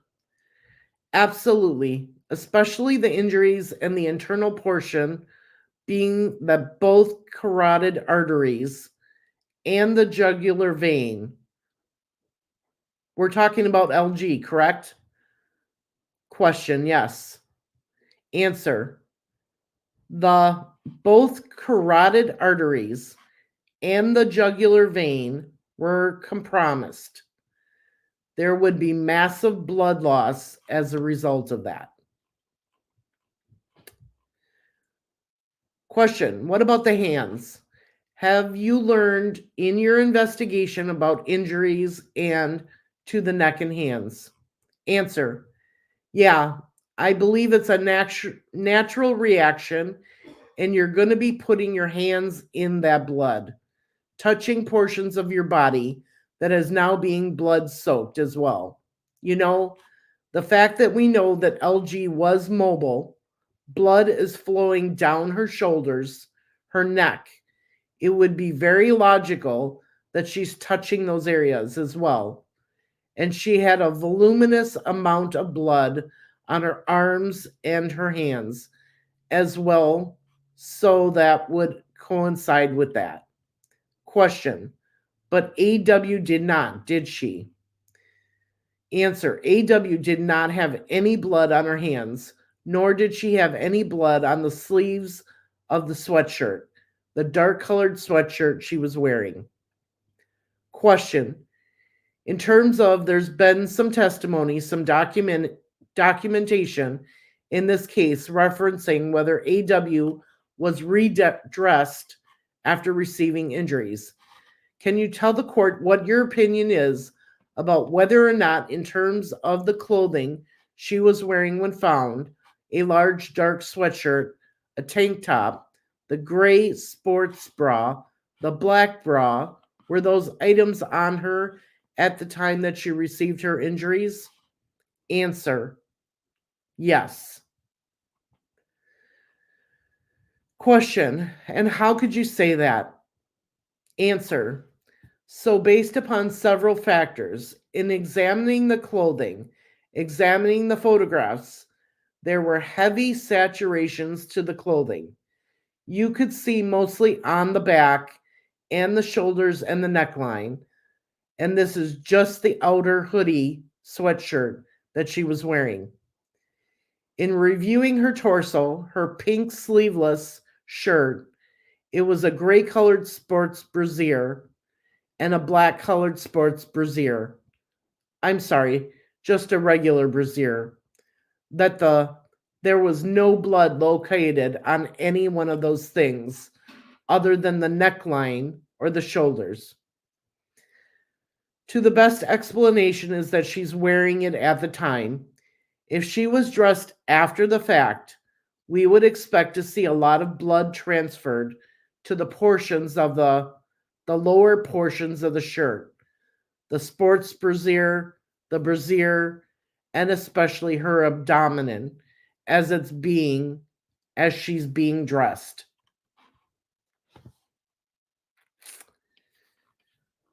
Question.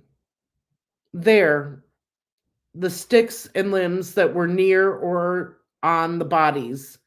You saw the photograph showing those, correct? Answer, yes. Question, and did you, by visiting the scene and also examining photographs, observe any indication that a large limb near LG's body, and even the smaller sticks would assist in concealing those bodies from view? Answer, yes.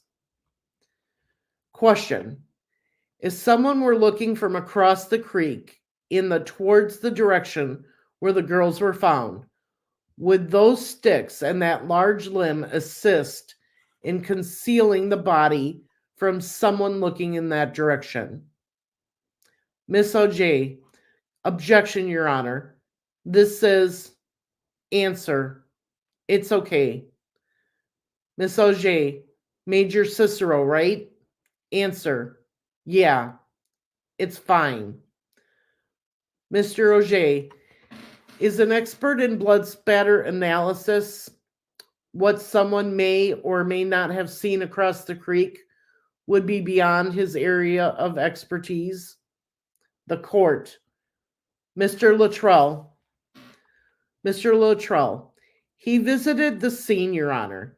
He looked at it from a variety of perspectives. He looked at it from the vantage point, maybe not the specific location, but from the angle of someone across the creek. He was on the crime scene side of the creek, but he looked at it from the same angle, and I believe he can give opinions. If Dr. Perlmutter can give her opinion about a crime scene, certainly Major Cicero could. Miss Auger, Your Honor, may I ask a preliminary question? The court, yes.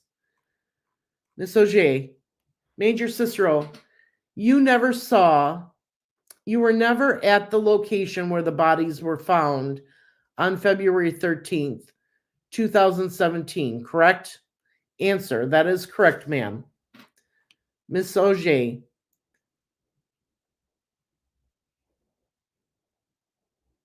your involvement didn't come into place until, I think, April of 2024.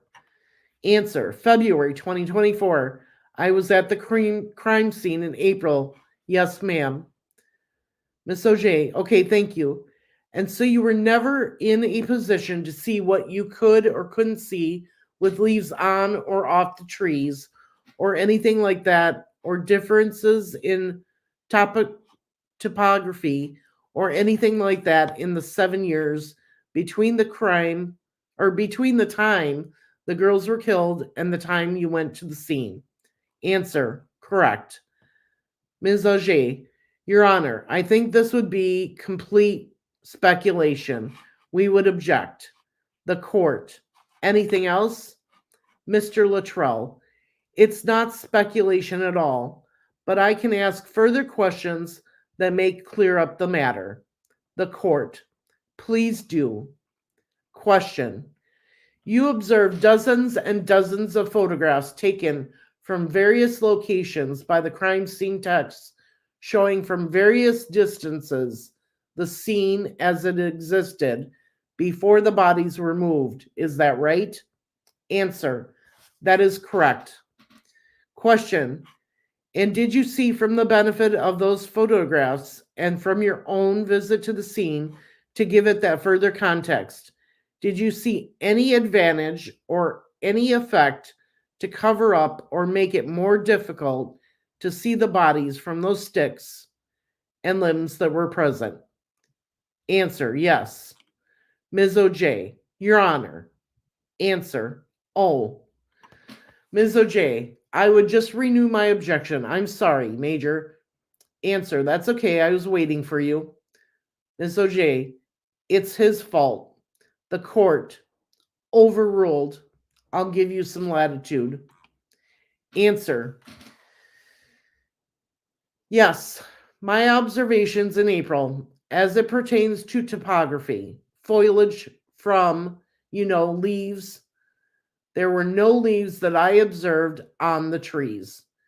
It's my understanding and observation of the crime scene photos that there were also no leaves in February of 2017. It's Indiana. We know when we start to get leaves. My view in April and it would be logical to conclude that the views in February of 2017 and my views in April of 2024 would be similar in that I could clearly see across the river, the creek, to the other side of the bank. I could see the path. I could see a path in the forest going up the hill. So in comparison to the scenes, through the topography may have been different somewhat, and the vegetation and the tree bark would be different over 7 years. I could still see across, and yes, I believe that especially the large limb, could have been utilized to conceal especially the light colored skin of a person who was unclothed from across the bank.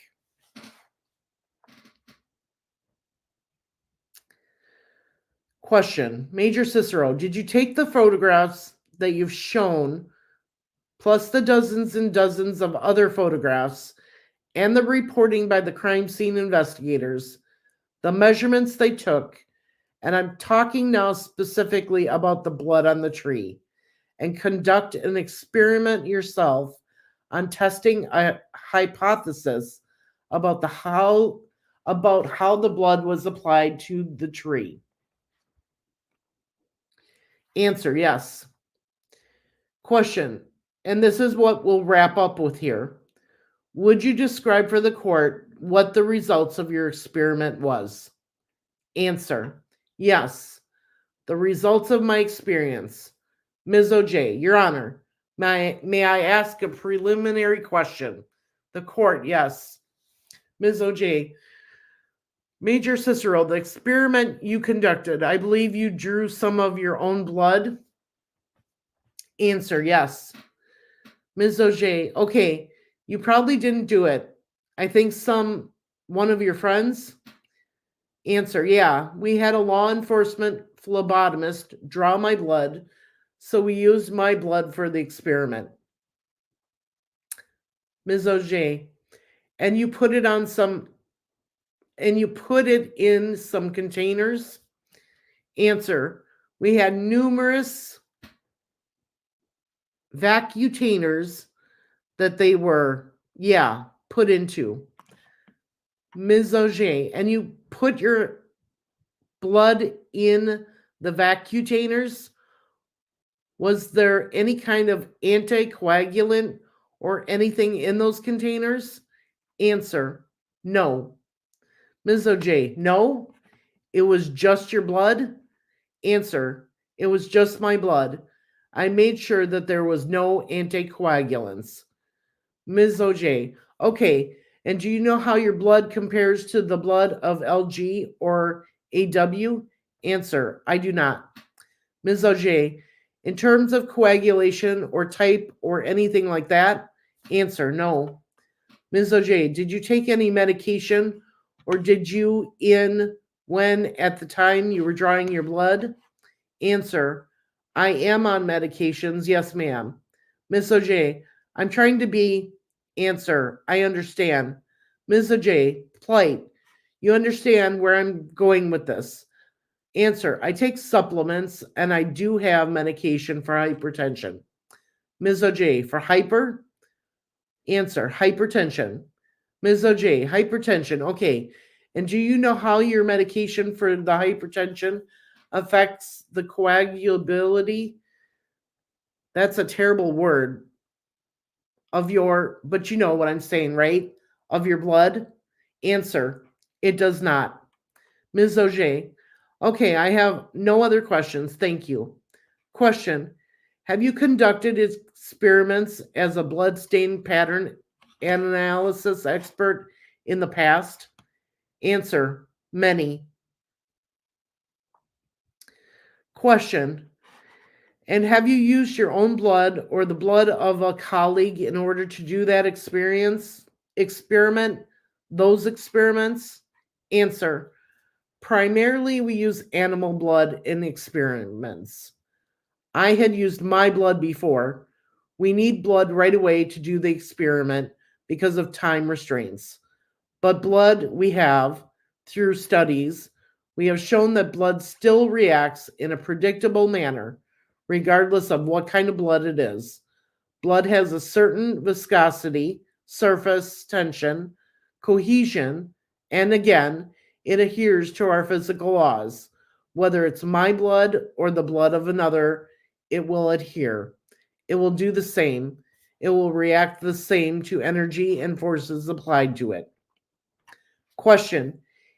In your opinion, was the blood on the tree painted or applied deliberately in a fashion to create a pattern or symbol, or was it a blood pattern transfer onto that tree in a non-deliberate, non-painting fashion? Answer. Based upon my observation, the results of the experiment, the best explanation for the pattern on the tree was a result of a transfer stain, not from painting. Question. And what type of transfer stain and what type of action with what type of object did you find was the best explanation? Answer. From our experiments, and I'll briefly explain the experiment, we used many different parts of a hand from a test subject, applied different pressure, applied different amounts of the volume of blood that was placed upon the hand of the test subject. We have found that the most, in comparison to the stain observed on the tree, that the test subject's hand would be palm facing the substrate or the tree, with the pinky finger in an upward position, and this area of the hand created a stain that was very consistent with what we observed on the tree at the crime scene. Question. You're pointing to the edge, not the edge of palm, not the heel of the palm, but the edge of the palm, and you're using left hand. Is that correct? Answer. We use the left hand. Question. And in a horizontal fashion? Answer. Yes. But it would be not the edge of the palm. It would be more of the meaty area of the palm, which left a similar result.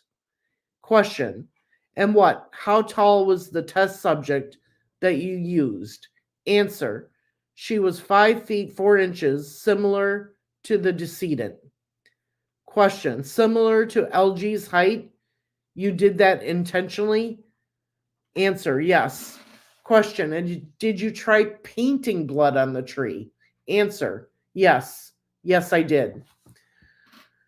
Question. Would you describe that briefly for us? Answer. We tried painting with fingers and a stick. Obviously, we don't know if painting was a possibility, that what was utilized to paint, but a logical conclusion is a finger or a stick. It is possible to paint such an upside down L. We found it very difficult because it lacked the volume each and every time that we would try to apply. It would wipe it off our fingers, so you'd have to reapply several times in order to get the full pattern if this was painted. Question. A person trying to paint that blood on the tree would have to keep going back to the source of the blood? Answer. Yes. Some source, yes. Question. And did you also observe any sign, any shape of a finger when you tried using a finger that was discernible to you as you looked at it? Answer. As it relates to the painting, when we would use a finger or 2 fingers, we could see the very edges of the fingers, the roundness of it, each and every time. As it pertains to a finger going back to the tree, I believe that's what you're referring to. Question. Yes. Answer. It should be noted, approximately an inch or inch and a half. If I remember correctly, I don't have my notes with me. To the right of the upside down L, again, was another transfer stain that appeared to be a pattern. Either using the photograph with the chemical applied or another photograph, would you point to the judge? Answer. Yes. Question. What you're talking about? Answer. Your Honor, in States Exhibit 34 and 35, the area that I'm referring to is to the right. Attorney Andrew Baldwin, is it okay if I see what he's The court. Yes. Answer. Oh, I'm sorry. I'm sorry, ma'am. Mr. Baldwin. Judge, is it okay if I just... The court. Okay. Answer. So here's the upside down L, ma'am, sir. And this is the stain that I'm referring to right here, ma'am. And that's 34. In 35, ma'am, I'm referring to the stain that's here that was utilized. The stain that was crystal violet was applied to. So in that stain, we did testing as well for the particular stain, and we used digits.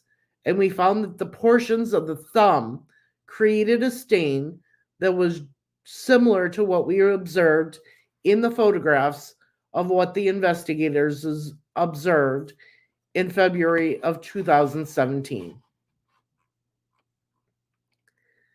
Question. So a thumb made the most accurate duplication of that stain on the tree that you were talking about, that's just an inch or so from this L. Answer, yes. And it was more of a kind of the edge of the thumb, yet meaty part of the thumb and the edge, not direct straight on.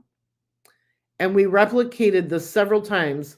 It may not have been the exact size or volume that was hard to replicate or pressure, but the shape of itself was very consistent with a certain portion of the test subject's thumb.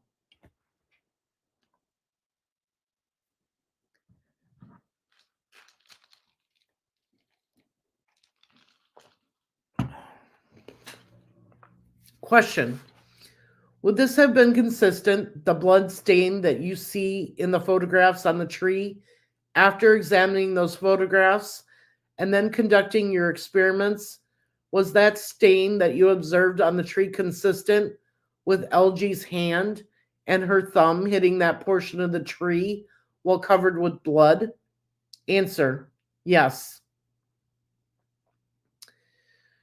Ms. Auger, objection, Your Honor. Speculation in that could have been anyone's hand, unless he's got something from the actual body that he can compare it to.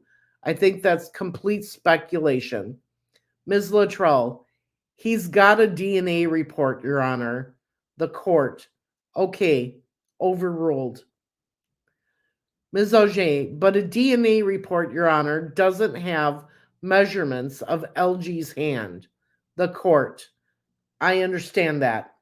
Overruled. Answer, yes, it's consistent. Question, and is that the best explanation for the stain pattern that you saw on the tree that was in the upside down L portion? Answer, that's the best explanation given the data and the observations I made.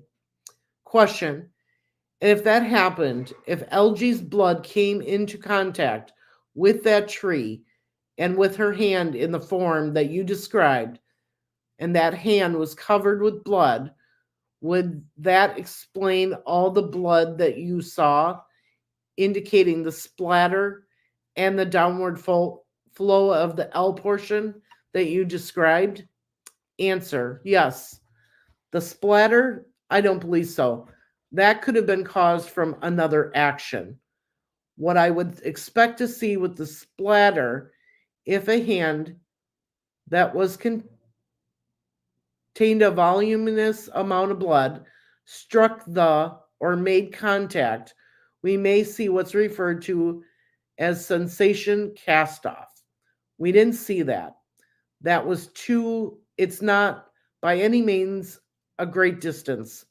It's just a few, maybe an inch away where we saw the splatter.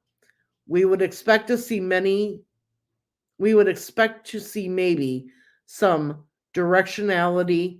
However, bloodstains, especially splatter, is direct. There's a direct correlation between the substrate surface.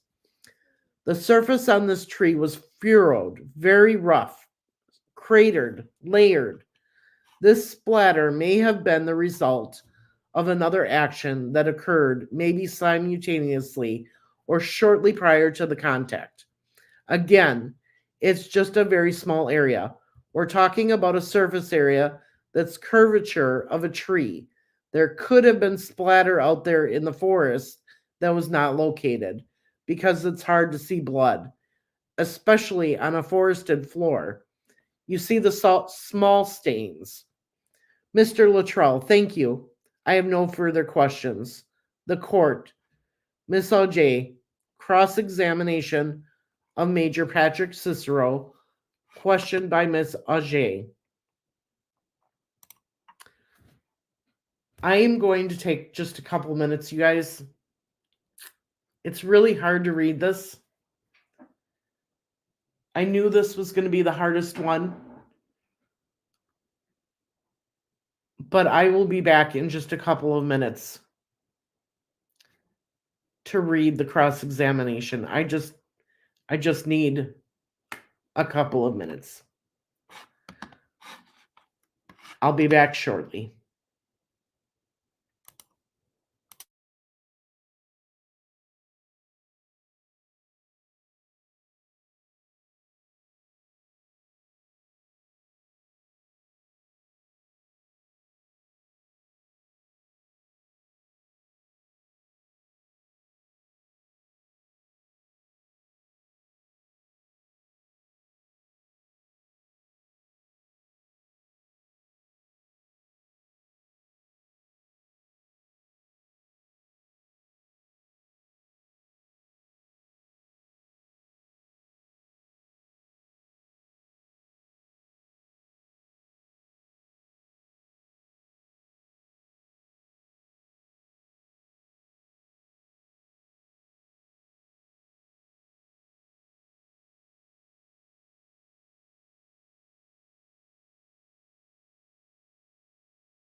Sorry about that, everyone.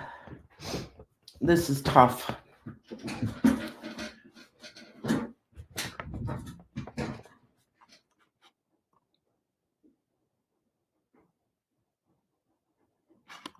Thank you so much, Honeybee. 5 people have received memberships.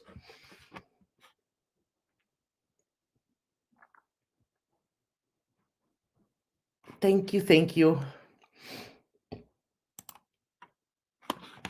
Okay. We are on page 28 and we're halfway through. So, little over halfway through. So, let's begin with the cross-examination of Major Patrick Cicero, question by Ms. Auger.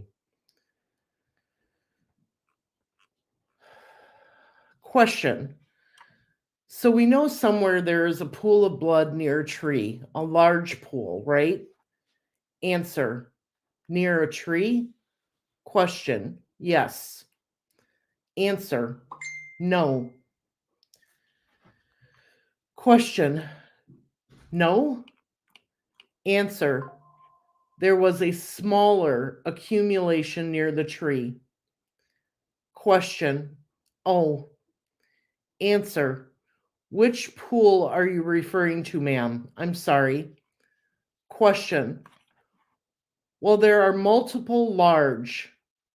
several large pools of LG's blood, correct? Answer. There is 3 smaller ones, accumulations, and there was one very large one. Question. Okay, one very large one. Now, LG's neck had several cuts, correct? Answer. I believe there was 3. Question. And would you agree with me, Major Cicero, that the individual cutting LG's neck, their hand could also be covered in blood? Answer. It's very possible. Yeah. Yes. Question. And probably likely? Answer. Depends on his actions. It's very possible that what he does and how she faces the assailant, what her actions are, her movements, moving away from him, the initial cut, if you will, I'm not sure which injury did that. So there's a lot of factors to automatically saying if I'm going to agree with you or not. Question. Okay, now you said his hand. Why do you say his hand? Answer. Mistake. Question. Okay, thank you. Answer. A hand. Question. All right. Now you know that someone had blood on their hand and it was transferred to the tree. Answer. Yes, ma'am. Question. In a pattern? Answer. Yes, ma'am. Question. Okay, and one of the patterns is an upside down L, correct? Answer. Yes. Question. Now, did you do any analysis of any other individual's hands? Answer. I don't understand, ma'am. Anyone else? Question. Well, you picked an individual who was 5'4", correct? Answer. Yes. Yes, ma'am. Question. And that is because LG was 5'4"? Answer. Yes, ma'am. Question. Do you know how your subject's hand compared to that of LG's hand? Answer. I don't know, ma'am. No. Question. So you have no idea how similar at all those 2 hands might be? Answer. When you say similar, what characteristics are you referring to? Question. In size. Answer. Correct. Question. And then you don't, for instance, have any idea about the size of, let's say, Brad Holder's hand. Answer. I'm not sure who he is, ma'am. Question. Okay, so you were just limited to your test individual, is that correct? Answer. Yes. This experiment was merely a way to show that there's an alternate explanation other than painting. Question. Okay, but if you want to make a pattern of an upside down L, I can recreate that with my right hand. Answer. Yes. Question. I can dip it in blood, or if my hands already had blood on it, and put it on a tree. Answer. Yes. Question. And you have no idea how the blood was transferred to the tree other than that LG's blood was transferred to the tree. Answer. Yes. Question. Now, sir, if I could, you talked about LG, and I'm looking at page 5. If it's kind of the end of the first paragraph of your report. Answer. Okay. Question. And you said bloodstain evidence would indicate LG would have been stationary for some time at the location of the large pooling believed to be placard 3. Is that answer? Yes, ma'am. That's the large accumulation pooling, yes. Question. Okay. Can you show me what I've looked and I can't find the placards? Can you show me on one of these exhibits where that pool is? Can you point that out? Answer. Sure, ma'am. I'm going to point it out in States Exhibit 36. Question. Hold on, let me get there.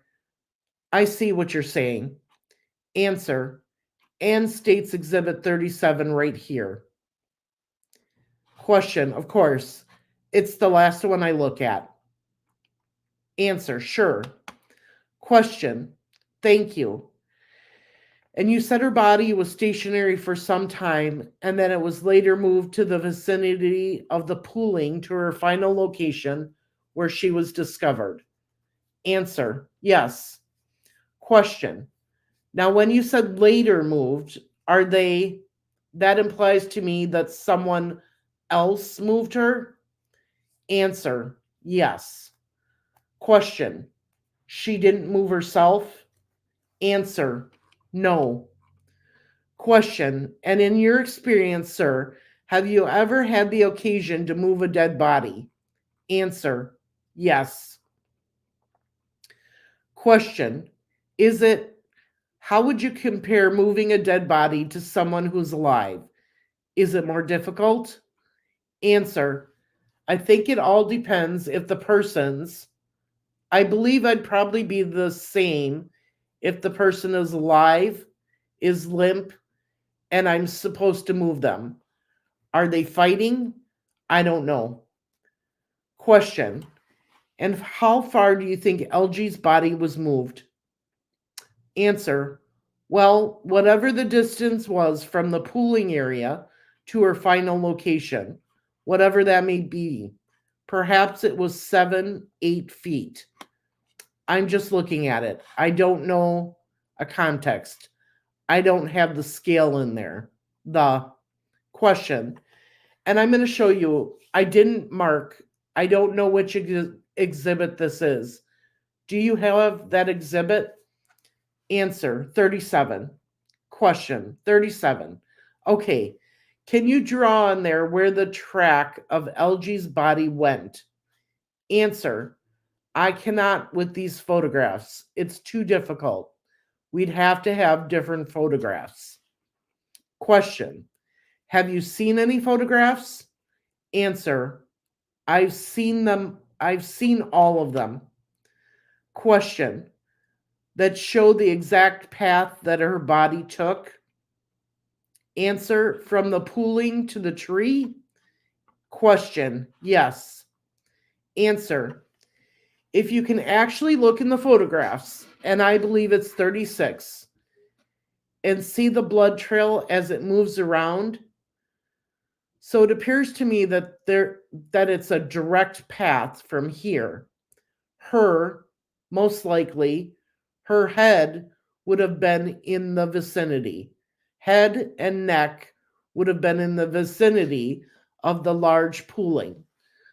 So whoever would have done this would have pulled her, and as a result, the leg, the buttocks, the under the leg, the calf also came in contact with the blood, and it drugged through there, and which is indicative of the staining upon the leaves and the foliage, as well as the staining observed on the back of her leg.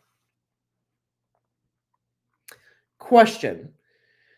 You also said that several of the flow patterns observed on LG's face were not consistent with her final positioning. Answer. Correct. Question. Can you tell me what patterns those were? Answer. Well, those patterns are going across her chin, across her face, down her eye, that when you look at her final position, I believe her head is turned to the left, and that would not be consistent with the patterns that we observed on her face. Again, blood is a fluid. Fluids travel in the least resistance. Gravity's a factor here, and so, at some point, her head was potentially turned at some point. Maybe her had was when she was. However, she was picked up. Her head was down. You know, if you pick up a person who is limp, there, because of gravity, the neck, the head would go back. That would allow these flow patterns to occur. Question. Major Cicero, I'm going to show you defendant's exhibit UUU. Have you seen the photo before? Answer. Yes, it looks very similar from all the photos that I observed. Question. It's probably not the best one to do this, but can you identify the flow pattern on her face that you believe has been altered? Answer. I don't believe anything's been altered. Question. Okay. Answer. On her face, on her body, there was alterations, but the flow patterns aren't consistent with her positioning. Question. Okay, I see what you're saying. Answer. Yeah. Question. Okay. And so at some point her head was positioned differently with respect to the rest of her body. Answer. Her head would have, to be clear, the head would have had to have been in a different position where the blood would have flowed across the face in that manner. For her head to be like that, and the blood would not flow up her chin and over her face. The face and the neck would have had to have been at some point back and turned to create that. Question, and you're talking about the blood flow on her right cheek. Answer, primarily her right cheek. But you know, blood does not defy gravity. So on her chin and whatnot. Ms. OJ, move to admit UUU. Defendant's exhibit UUU offered. The court, any objections? Mr. Luttrell, no objections, Your Honor. The court, all right. Without objection, UUU is admitted. Defendant's exhibit UUU admitted. Attorney Nicholas McClelland, judge, the court, and I'll seal it. Mr. McClelland, sorry, yeah, can we make sure that's under seal though? The court, yes, sir. Mr. McClelland, okay, thank you, Judge. Question, now upon moving to AW. Answer, yes, ma'am. Question, now to be clear, you're getting all this from photographs. Answer, yes. Question, okay. And you said on the left side of A.W.'s neck, you observed what appeared to be coagulated and wet and dried blood. Answer, yes. Question, so not all of the blood had dried on the side of her neck. Answer, the side of her neck mostly in the hoodie sweatshirt area. It's a protected place. It could not dry as quick, especially accumulations. Question, and the flow pattern on A.W.'s face are also not consistent with her final position. Answer, yes, some of them were not correct. Question, now page 7 of your report, you said there's no conclusion being made. A.W. was nude at some point on or about February 13th, 2017. You want to see it? I'm a visual person. Answer, yeah, I am too. Question, yeah. Answer, thank you. Question, sure. Last sentence. Answer, right. No conclusions are being made that she was completely nude. She could have been. Question, completely nude? Answer, right. She could have had her pink shirt, gray brassiere, and black brassiere on at the time. I can't determine that. Question, but would you agree with me that at some point she was partially nude? Answer, yes. Question, okay. You did not video record your experiment. Answer, no. Question, sorry. Answer, you're fine, ma'am. Question, do you know what exhibit number is that 37? Answer, yes. This, yeah, 37, ma'am. Question, and Major Cicero, exhibit 37 is an aerial view of the bodies. Is that correct? Answer, yes. I believe the investigator was on a ladder.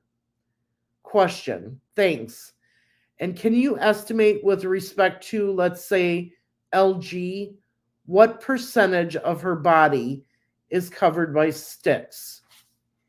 Answer, maybe. I'm bad at this, ma'am. I'm sorry. Maybe 3, 5%, 3% maybe? I don't know. Question, maybe 3? Answer, maybe 3. Question, not much? Answer, not much. No. Question, okay, with respect to AW, same question. What percentage of her body? Answer, very small. Question, okay. Answer, very small percentage. Question, and would you agree with me, sir, that there are lots of leaves? Answer, yes. Question, in the area? Answer, yes. Question, all right. And there are other sticks in the area? Answer, there are. Question, okay. And if I want to cover a body, do you agree with me it would be much better to use the leaves and the sticks than sticks that cover maybe 3% of their body? Answer, I don't disagree. Question, Major Cicero, would you agree with me, based on viewing the pictures and the crime scene, viewing these girls' injuries, it would be safe to say there was a lot of chaos out there? Answer, I would agree with that. Question, and it would be, given that it would be impossible to actually recreate what happened. Answer, given the data, yes. Miss Auger, I have no further questions. The court. Mr. Luttrell? Redirect examination of Major Patrick Cicero. Questions by Mr. Luttrell. Question. Have you seen sticks on bodies and murder scenes before? Answer, yes. Question. More than once? Answer. Yes. Question. Have you seen sticks used as a sort of grid or a pattern for putting other objects on? Answer. Yes. Question. Bodies? Would you explain what you've seen?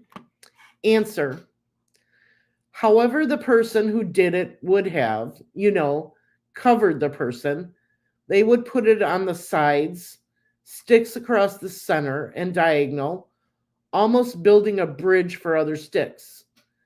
The idea of concealment is to break up the pattern, and I've seen that before where they use sticks and leaves to cover up the body. Question. Without fully covering up the body? Answer. Yes. To try to fully cover up the body, and it never, obviously, the bodies were found. They didn't do a good job. Mr. Luttrell, nothing further. The court. Ms. Auger, recross examination of Major Patrick Cicero, questioned by Ms. Auger. Question. Have you seen bodies that were buried? Answer. Yes. I work at the University of Tennessee in training. I bury bodies all the time and dig them up. It's part of the training. It's the entomology and forensic anthropology. Question. And the other bodies that you have seen that have sticks and leaves, were they more covered or more concealed than the bodies of LG and AW? Answer. The ones that in my real life cases, yes, they have more sticks on them. Why there were not more sticks on this, I don't know. Ms. Auger, okay, thank you. The court, all right, thank you, Major. You may step down. This concludes the testimony of Major Patrick Cicero, given at hearing on motion in limine conducted August 1st, 2024, in this cause.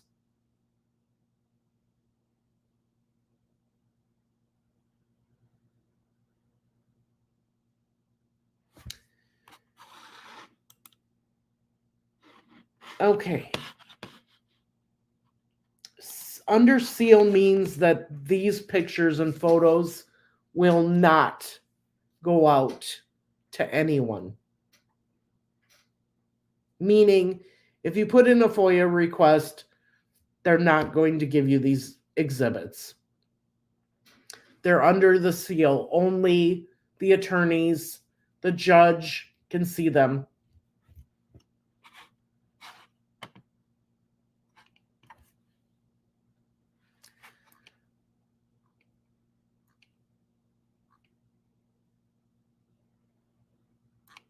All right, let's see if we have any questions here.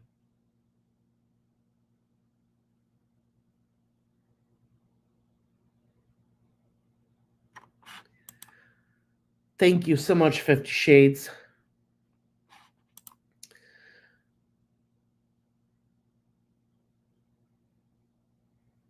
Yes, Margaret, you are correct. When it comes to spray, it depends on where and what was released under pressure.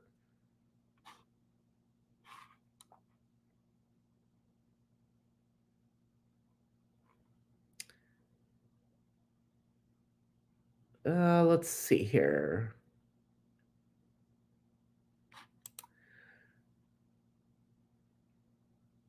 Curious if bent from standing, if mobile at one point stopped, bent, and sat.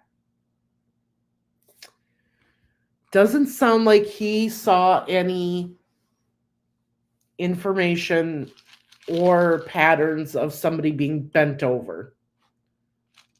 Could be, I don't know. He said everything was flowing from the neck down.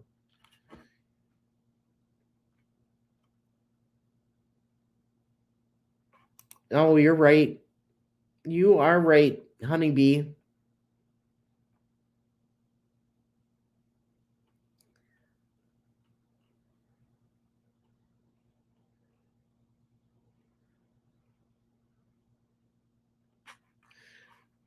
Yeah, Cicero's testimony is the hardest one to read and listen to.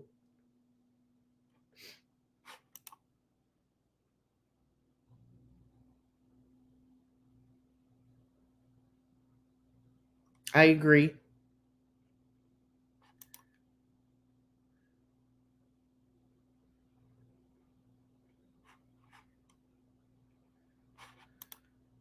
Interesting leaves talk. Can't picture even no old leaves, so there's a distinction I need. Not sure what to make of it.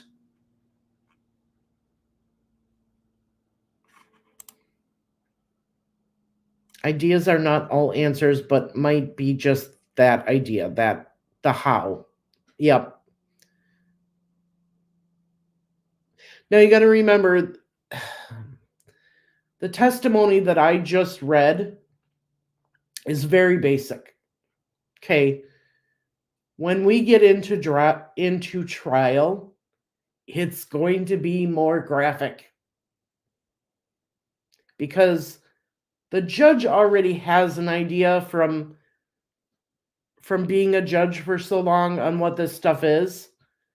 With a jury, they don't really know, so they have to take it step by step by step and explain it. And that's why I'm saying it's going to be more detailed during the trial.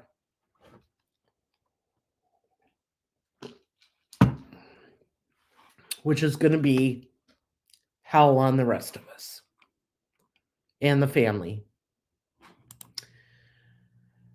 Is it possible the stains were made by one of the girls?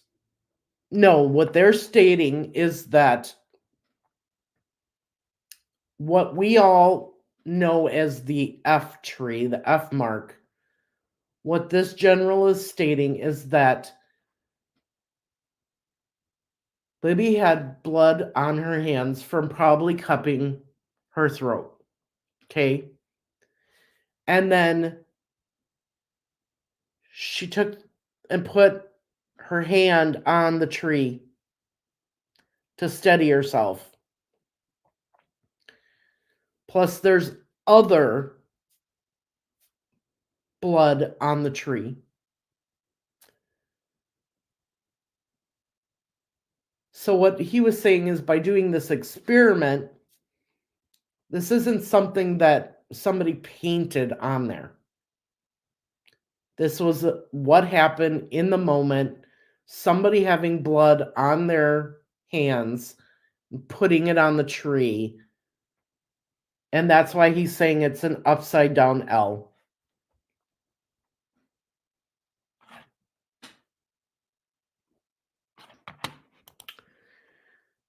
The pro used a highlighter and says what he says for it. It might not be as clear if by a perp. Either way, still could smear and absorb.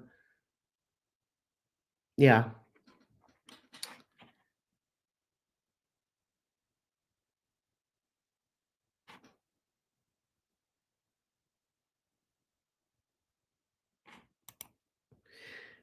And that's why I'm reading it. I'm reading it for the girls.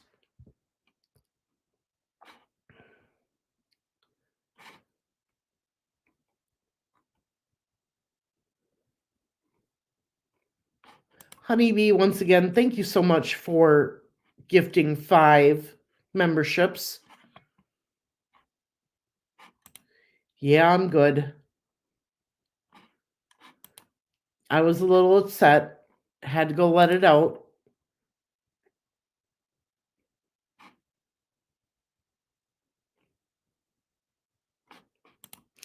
I have to go and run concessions tonight at the football game, so I can't do that.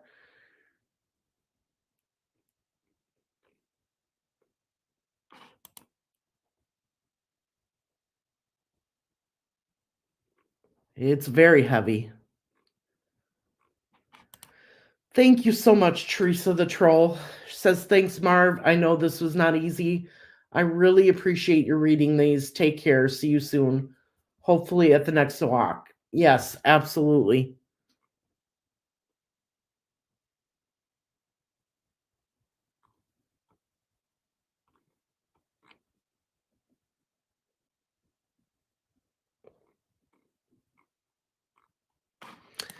Anyone ever heard old little rhymes that hold old odd images, rockabye baby, sticks and stones?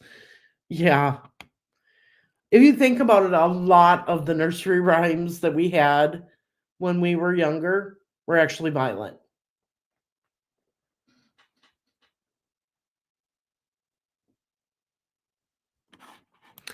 Andrea, I'm going to take you up on that. So, thank goodness. I'm going to take a half an hour. I'm going to get something to eat and smoke a couple cigarettes. And then Andrea can come help me read Dr. Perlmutter. So, I'm going to end this live stream, create another one, and let's see, 12:45. It's 12:45 my time. I know, 1:45 Eastern time.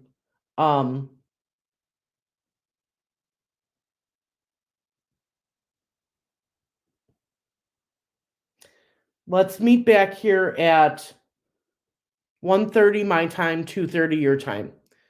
That way I can get something to eat, just unwind for a bit. And then Dr. Perlmutter is long. So Andrea and I will both be reading that one. If that sounds good to you, Andrea. All right, everybody. I will set up the next live as soon as I end this. We'll meet back at 1:30 my time, 2:30 Eastern time. Bye.